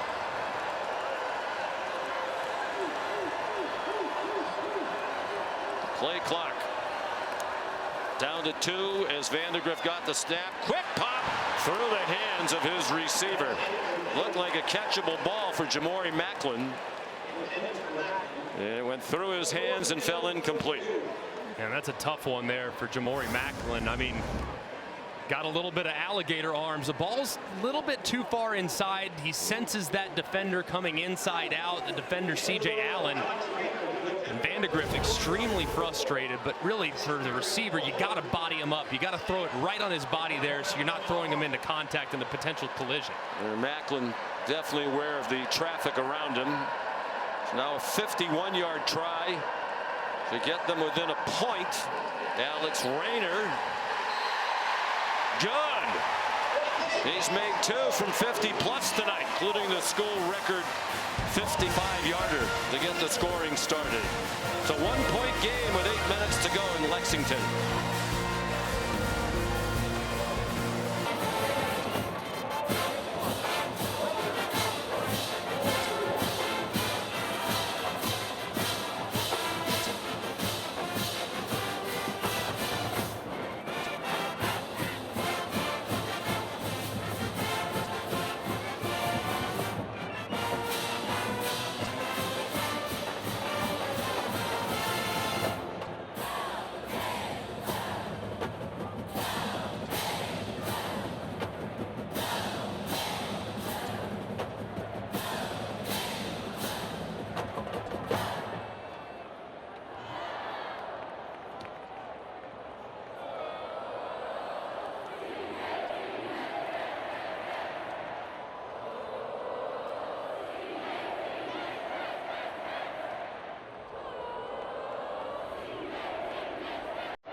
Saturday Night Football is presented by Capital One. What's in your wallet? And in part by Fubo. Watch college football and more at FuboTV.com.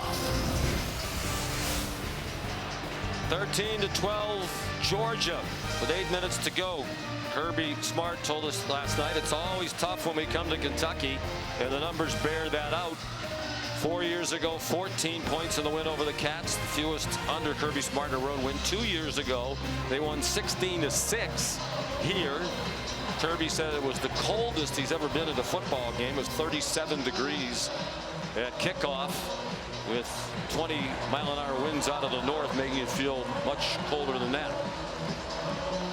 The perfect night tonight, temperature around 80 degrees at kickoff.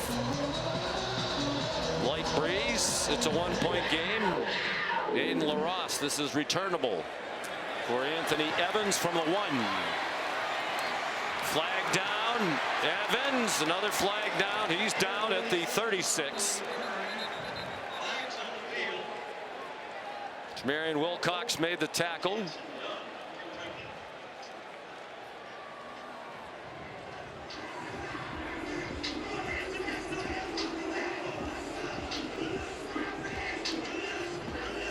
Kyle Olson is the referee.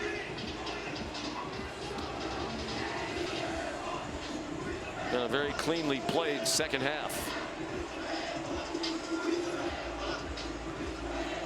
There's been only one assessed penalty in this second half. It was against Georgia. It's a holding call against Georgia.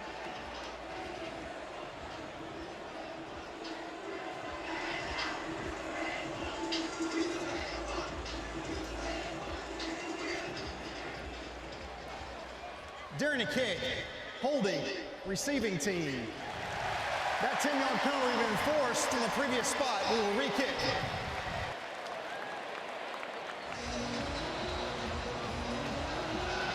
Well, they would have had the ball at the 36. Now with the kickoff, they should be able to make it a touchback and gain field position. You see number 20, it appears, Ja'Cory Thomas, who grabs the jersey of number 81, Willie Rodriguez. That's what the official saw. So wisely choosing to re-kick here as opposed to giving Georgia field position at the 26-yard line. He's going to kick off from the 45. LaRosse with plenty of leg to make it a touchback. He's from Cape Town, South Africa. Aiden LaRosse. His dad was a great rugby star. Aiden came to this country as a freshman in high school to Chapel Hill, North Carolina. He was a punter last year at UT Martin, where he led the nation in FCS in punting average, better than 47 yards a punt. You ever been to Cape Town? I haven't. What a beautiful nice city. Unbelievable. I've heard good things. Gorgeous.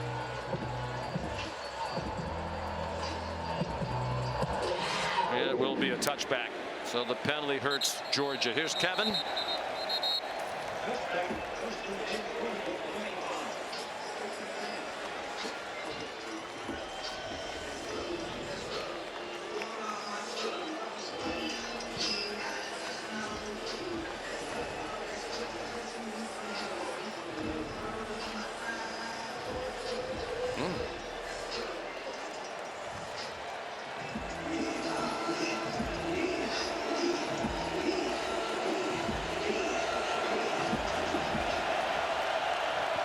Arch runs a little better than Nathan Eli. Trevor Etienne, the running back. Carson Beck, much better in the second half. Sidestep the rush. Takes off running and gets 8. Brad White, the Kentucky coordinator, said that's a very underrated part of Beck's game. He's a very good runner and very savvy as to when to take it down. Yeah, he's excellent. Just a couple times a game. It's not a lot, but maybe 2-3 times a game where he decides to take off and either extends drives on 3rd down where they get overly aggressive with the pass rush, or takes what could be an incompletion and turns it into a 2nd and very manageable. Ernest Green is back in at left tackle, the usual starter. The ball dropped by Etienne on the exchange. He got on it, but it's a loss.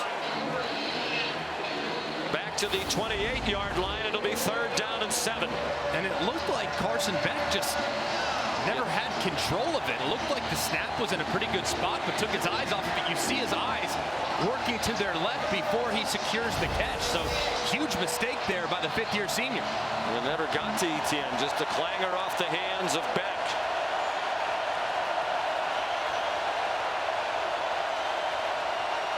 Crowd fully engaged, on their feet. Beck in trouble. He escapes. Beck throws. Incomplete behind Oscar Delp. Just a desperation throw to get rid of it.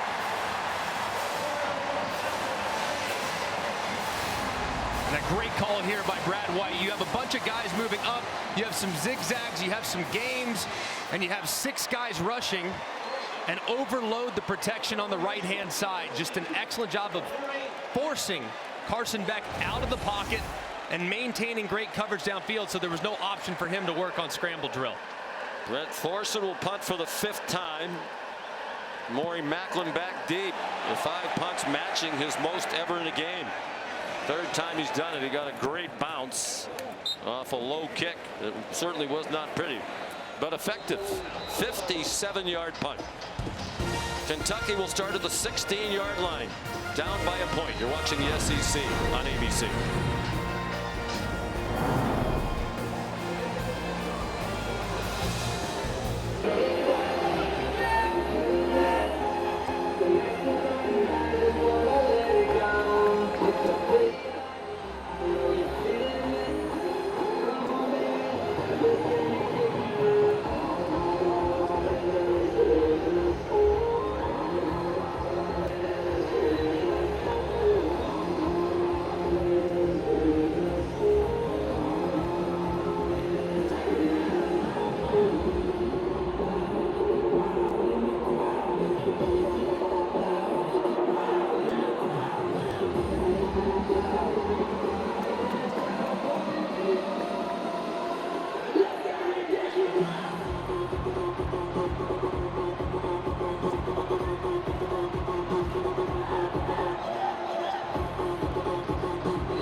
Next Saturday night, presented by Capital One, number 7 Tennessee and number 15 Oklahoma. They'll both be undefeated going into that one.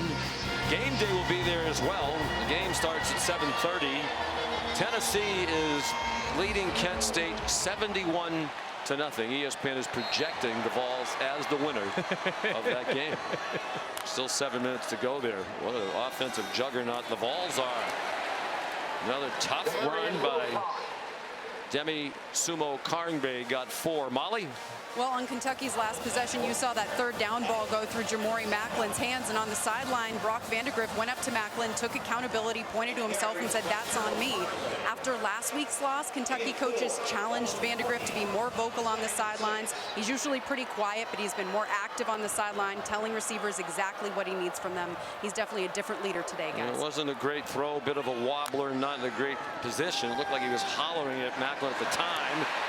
Under duress, he throws deep down the field. Bodies collide. Intended for Dane Key. C.J. Allen had the pressure on.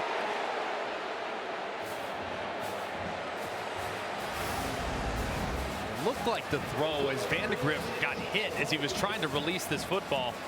Looked like as Dane Key was trying to work through it, there's definitely contact, and I'm okay with the no call there. I'm not sure he could have made up enough ground on kind of the throw that fluttered in the air.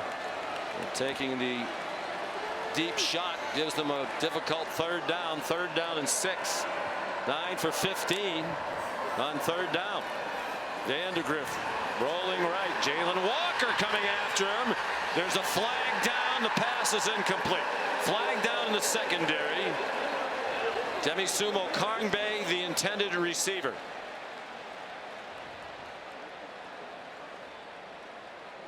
The back judge threw the flag. Chris Bukowski.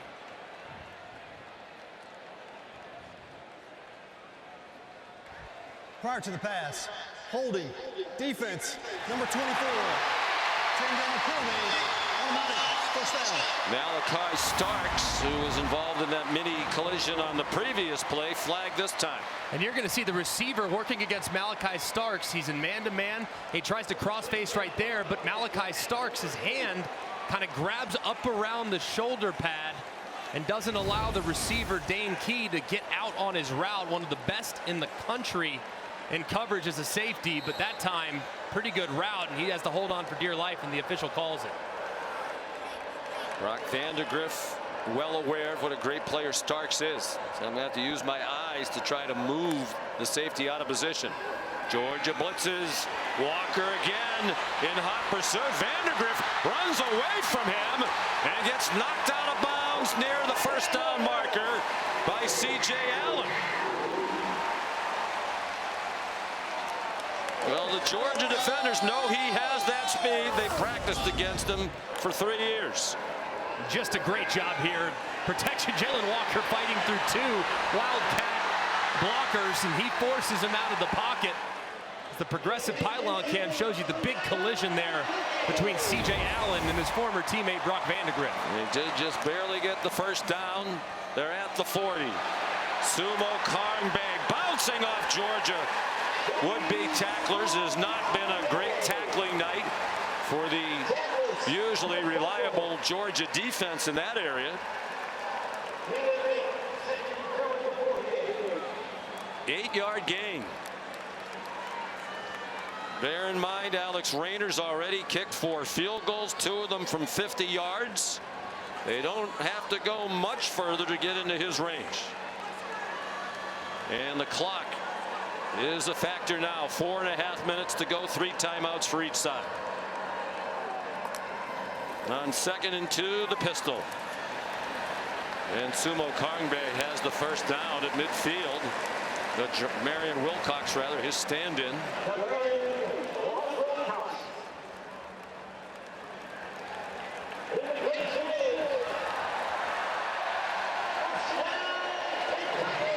That's 101 yards rushing and very hard earned for Sumo Karngbe. And you get the feeling here, Greg, Kentucky won't be in a hurry. They'd like to milk it down as far as they can, get to field goal range, and try to get Raynor out there for another try. Jamarian Wilcox gets 3. It's rare, too, to see Georgia getting pushed back at this point of the ball game. They have so much depth. defensively along their defensive line. They can go 6 deep at defensive tackle, no problem. Glenn Schumann, though, is without some key playmakers up front defensively. Warren Brinson's out. Jordan Hall is out. Michael Williams is out. So you got to wonder if that depth is being tested more tonight than it would be normally at 100%. Play fake on the jet sweep action. The pass batted down. Ismail Munden, Nazir Stackhouse, right in the face of their former teammate. Really well defended there by Georgia. Kentucky tried to go with a little play action sneak. The tight end up the seam. But instead, Stackhouse and Munden are there and tip the pass before Vandegrift can get it to his outlet in the flat. So 3rd and 8. They'd like to make it at least a manageable 4th down. Don't think they would go for 4th and 8 with all their timeouts and the 2-minute timeout. Vandegrift dumped as he threw it. Jalen Walker in his face again. The ball is out. There has not been a whistle. And now there is. Gabe Harris picked it up. There was a whistle. It was not audible to many. Jalen Walker just goes right around the left side of this offensive line. I mean, that's the speed rush that gave Kentucky so many fits last week against South Carolina. And Walker, one of the most explosive edge defenders in the pass rush situation in the SEC, delivers another big hit. That's got to be 4 or 5 hits that he's had against Brock Vandegrift. He's been after him with regularity here in the 4th quarter especially. So with 3:03 to go in all their timeouts and with 8 yards to go, Wilson Berry is on. There is a smattering of boos from the crowd. 4th punt for Berry. Anthony Evans back deep. There's a flag down. Flag on the play. And the whistle stops the play. Prior to the snap, false start, kicking team, number 44. 5-yard penalty, still 4th down. Please reset the game clock to 3:03.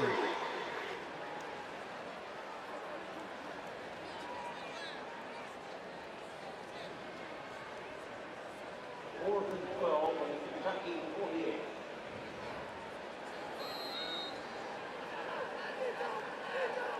So the line of scrimmage now, Kentucky's 48.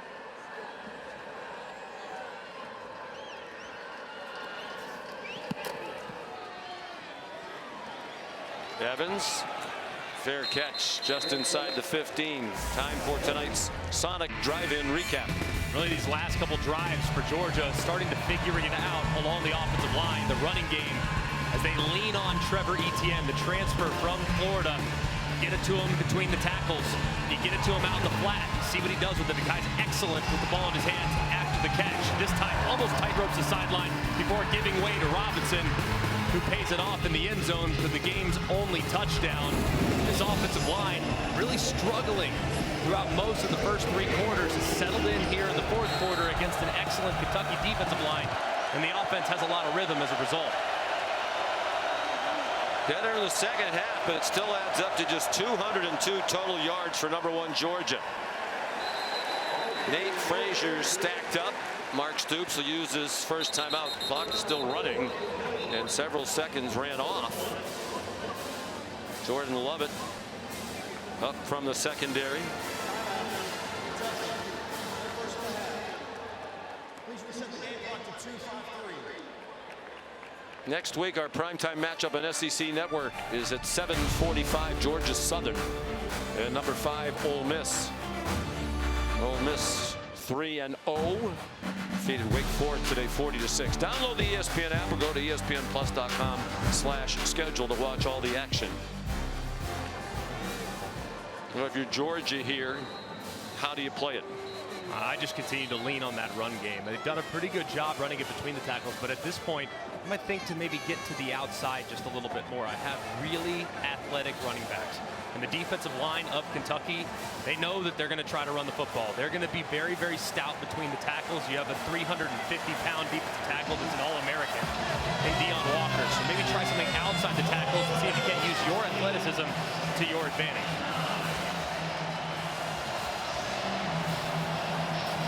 2nd and 9.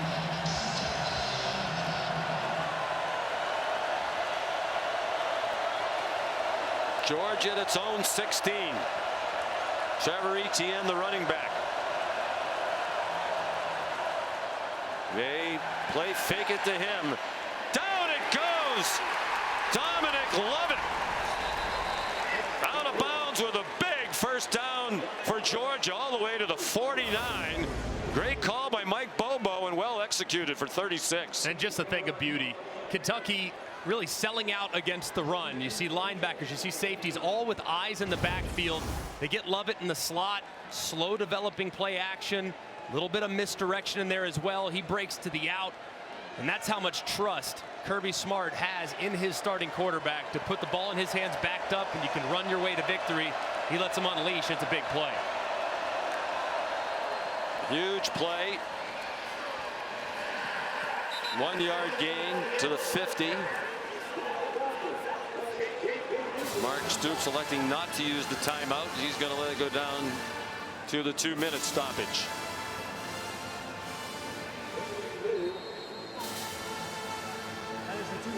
Number 1 Georgia trying to win its 42nd straight in the regular season with a 1-point lead.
Back at Kroger Field in Lexington, Kentucky, number 1 Georgia leading Kentucky 13-12 at the 2-minute timeout of the 4th quarter.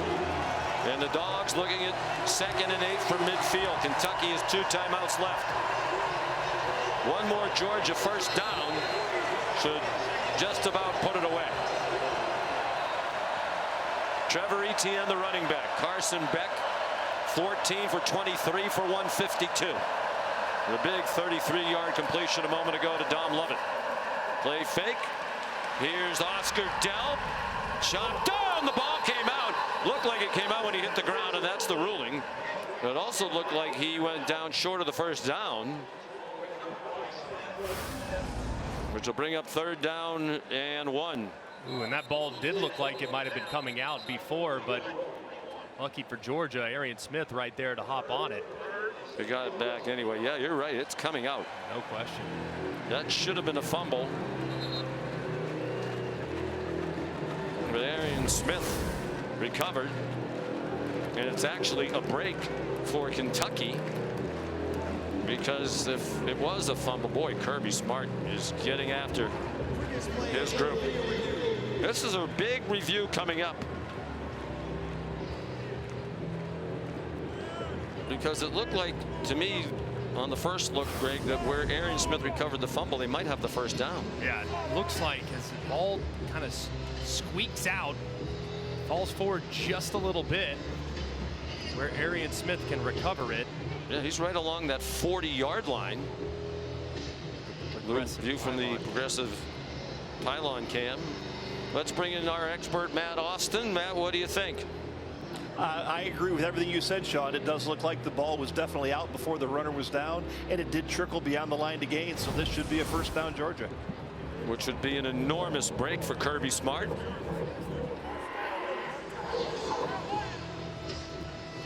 This would be in a real battle with one of his real close friends. Kirby Smart and Mark Stoops have buddies.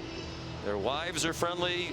They generally sit next to each other at the SEC coaches meetings. They've been on apparel company trips, and they had a lot of laughs when they met on the field before the game. After video review, the football was fumbled, but it was recovered by the offense for a first down. First down, Georgia. Kentucky will retain their timeout that they called.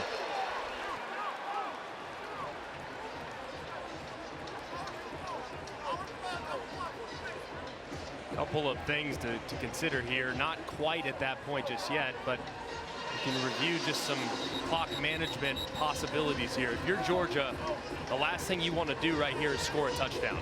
If you score a touchdown, that gives the ball back to Kentucky with the possibility of being down 8 points with a 1-possession game. So Georgia does not want to score a touchdown. So if they break free into the open field, that's a declared down situation. You slide down and you can hopefully kneel on it and extinguish the clock. And then on the other side, Kentucky start to think about, all right, do we let them score at this point? Because that's really the only way to get the ball back and give our offense a chance. So different philosophies would suggest with this when field you go position, with that. Still 2 timeouts.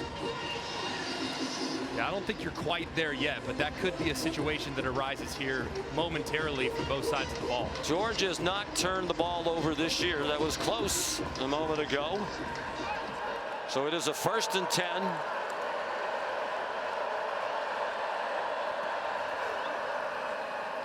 ETN stopped after a short gain. Timeout Kentucky. 1:15 to go.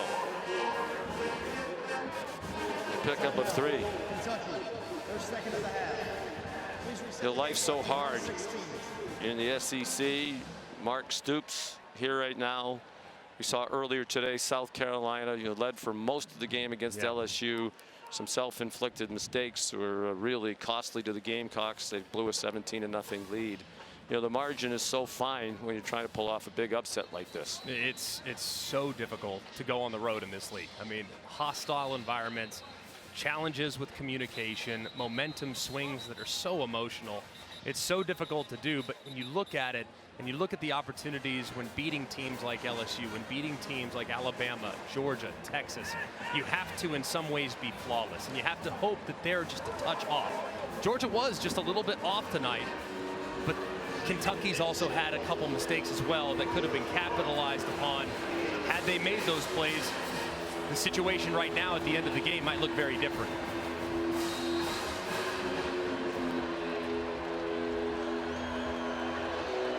Second and 7. Beck under center. They sell out on the run, do the Cats. ETN turn the corner. First down, but there is a flag.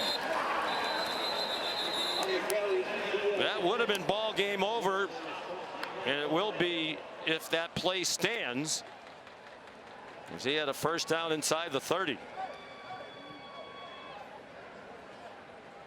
Kentucky crowding the middle, and Etienne had room outside. Illegal block in the back.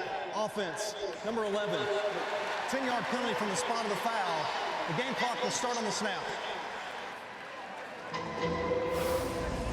And Arian Smith right down the line of scrimmage. Does look like he does get the defender right in the back. Finishes through it. Good job there by the official, wiping out the big gain.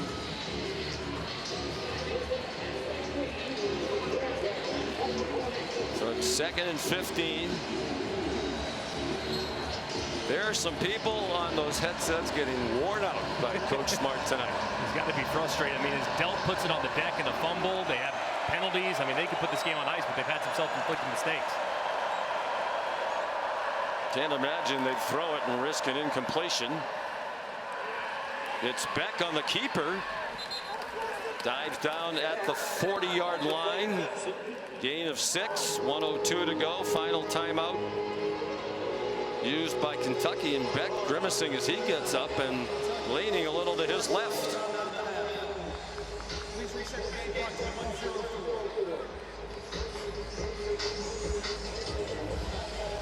It's a little concerning, just looking how gingerly he's walking. I mean, just a little bit slower. Didn't see anything initially. Didn't land awkwardly, it didn't seem at least. Oh, he lands a little bit. That elbow kind of goes right into the turf. The way he was kind of leaned over to his side made you wonder if it's something lower body, upper body, but it might be just that left arm that just landed a little bit awkwardly into the turf as he went to the ground. Would you risk a pass here that might stop the clock, or do you run it and let the clock go down under 30 seconds?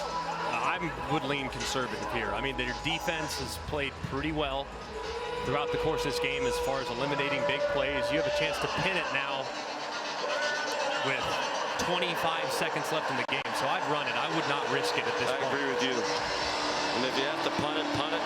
You know, the way Kentucky plays offense, they have to go a long way to get in field goal range with almost no time. Etienne, the running back.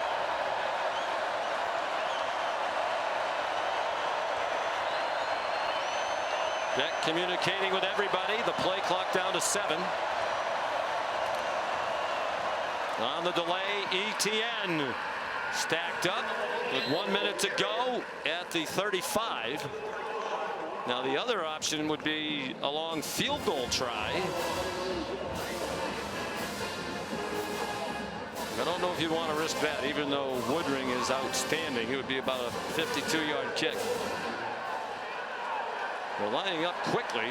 They didn't want to snap it quickly. They want to take that play clock all the way down. Maybe try to get them to jump off sides, perhaps, but I mean, there's no way they're going to snap it here. But Deion Walker and his mates just looking at Beck like, we're not going to fall for that. I guess I suppose it's worth a try. They let it go down, and they use the timeout. So now what do you do? I mean, if you punt, you wouldn't gain a lot, but if you go for it here, and I could imagine they would, Greg, and you turn it over, Vandegrift's one completion away from field goal range. Yeah, I don't like that. If it was a 4-point game, it's a little bit different scenario. I might try for the field goal or something similar to that, but I still like the idea. I might have just taken the delay of game there, give my punter a little more room, max protect punt. If you're Kentucky, you're coming after this punt. And the last thing you want, Sean, you know this better than most, better than all perhaps, outside of maybe Jim Harbaugh. You don't want, whoa, you don't want, he has trouble with the snap. You don't want Jalen Watts-Jackson here, all right? You don't want Jalen Watts-Jackson. So max protect, secure the punt, get it off in a one-step punt as quickly as humanly possible, as high as humanly possible, because even a touchback here doesn't kill you. But in a perfect world, you just try to launch it as high as you can and take as much time off as humanly possible. Well, Beck and the offense are coming back out. I wonder if they're going to take one more crack at trying to get Kentucky to jump offside.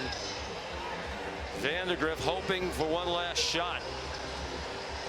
And pulling off But now would be just about a miracle against his former team. They're lining up as if they're going to go for it.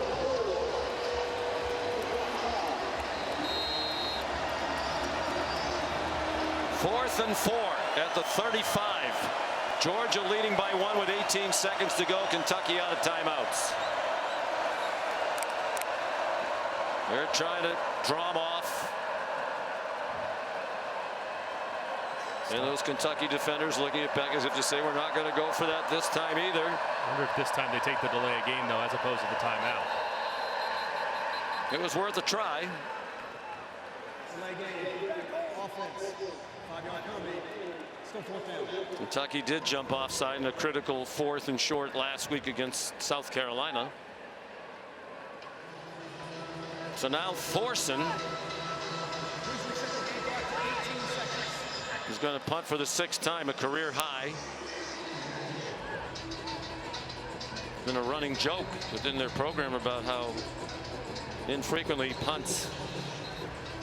32 times last year, 36 2 years ago. Those are the 2 lowest punt totals in Georgia history, dating back to at least 1948. But not so funny tonight when you have to punt 6 times. Maury Macklin back at his own 9. He gets the punt off. No trouble with the snap. High wobbling punt, and were they able to keep it out of the end zone? I believe it's a touchback. And if so, you know, that whistle was a little slow in coming. You wonder if they would put a second or 2 back on the clock. Thorson in agony. Illegally touched over the end zone. By rule, ball replaced at 20. Dominic Lovett, one of those 2 great gunners, along with Arian Smith down there, but they couldn't stop it. So you have 9 seconds and no timeouts. You can work the middle of the field still, but it has to obviously be beyond the sticks. You're telling everybody right now, hey, any first down, immediate clock situation, which is spiking the ball, get up immediately. But the first thing you got to acknowledge here is your protection. Jalen Walker, number 11, has been a real problem throughout the course of this game. So that's what pass rushers, that's why they get paid millions upon millions of dollars. They end games. They are game wreckers, and they put the game on ice. So keep a close eye on the matchup. Whoever they end up lining Jalen Walker against, keep an eye on him, because he's a huge problem as this play will develop. They did put 1 second back on the clock. Could be meaningful.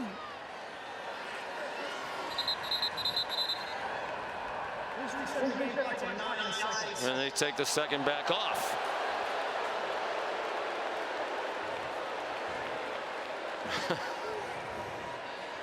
I don't know how that happened.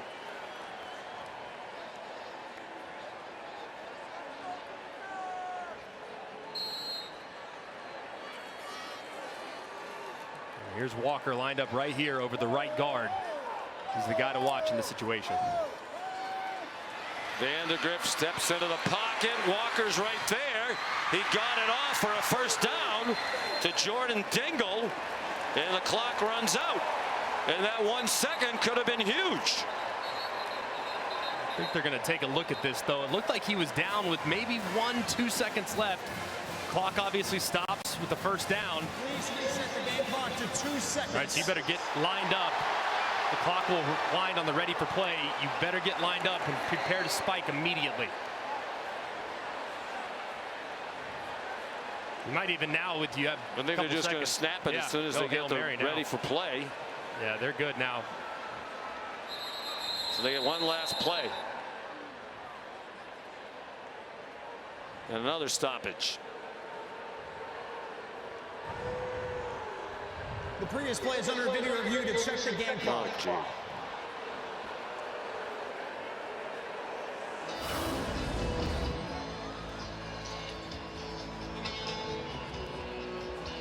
Steps up, Walker makes the play, and let's see exactly how much time was left. And Dingle goes to the ground. There it was 3 seconds on the clock, actually, when he hits the ground. Still, I mean, even as an offense, you're saying, hey, we're going on the whistle. You say the snap count on 1, on 2. In this case, you're on the whistle.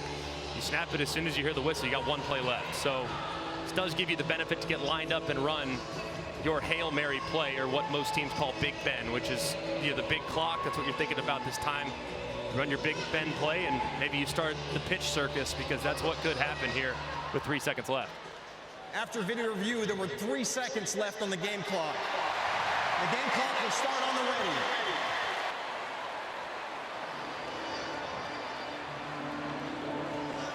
So they better get ready.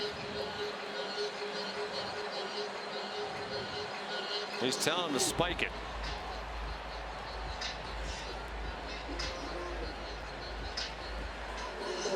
And they can take their time and run the one last play, barring a penalty on the defense. No time came off the clock.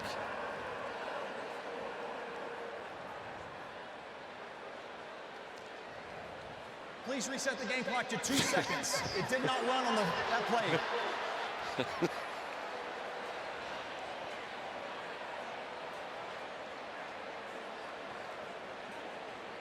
So one last play, barring a penalty on the defense.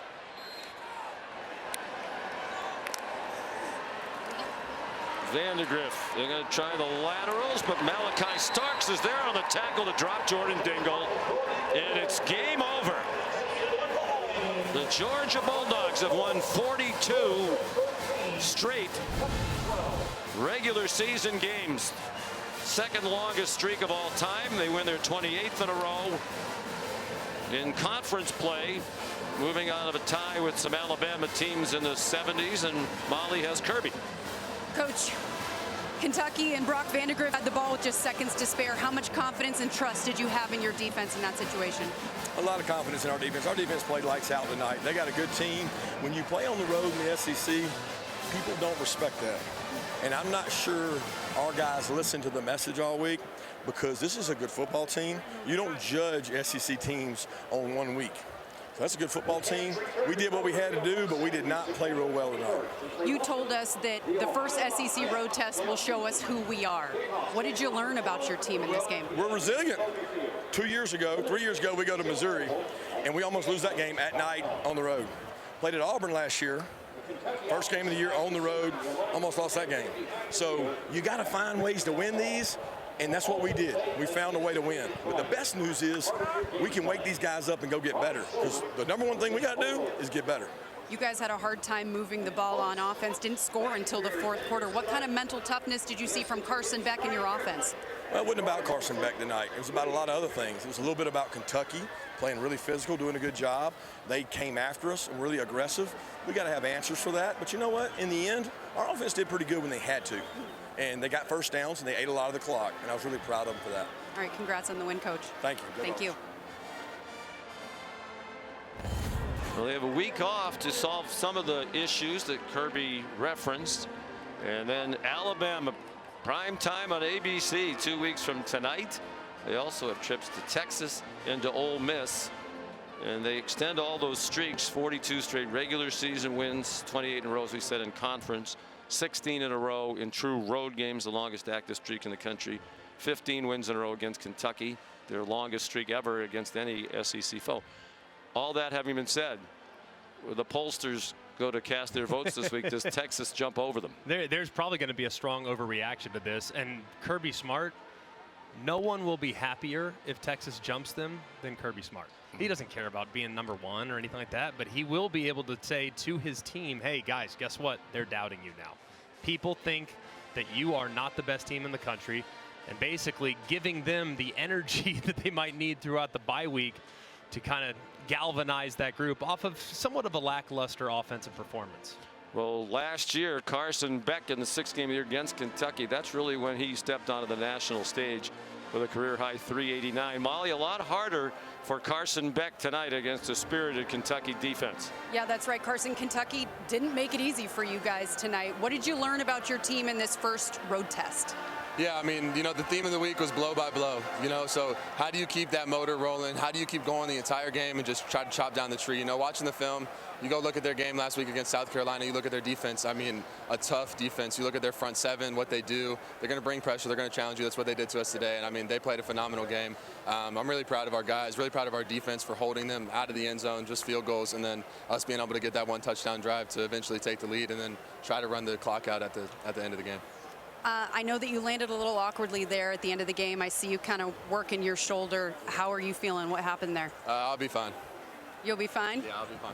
All right, well, luckily you have a bye, and then you can get ready for Alabama. Thank God we have a bye week. That's all I got to say. No, hey, Kentucky's a physical game, and we knew that we were going to come into this and it was going to be physical, so utmost respect for them, and we knew that this game was going to be like this. First road game, it's always going to be a hard test. You go back, I mean, we talked about it earlier in the week that you go look at our first road games the past 2 years, it's kind of been like this, so we came in here expecting to be blow by blow and just try to get out of here with the win, so I'm really proud of the guys. Oh, congrats on the win. Absolutely. Thank you so much. Guys. And when it was over, Kirby Smart, a big hug for Brock Vandagriff. He said, yes, I love that young man. He's the kind of guy you'd want your daughter to marry. He was gutty. His team a little bit overmatched in the final analysis from a talent standpoint. Final score, Georgia 13, Kentucky 12. For Greg McElroy, Molly McGrath, our great crew led by Phil Dean and the birthday boy Scott.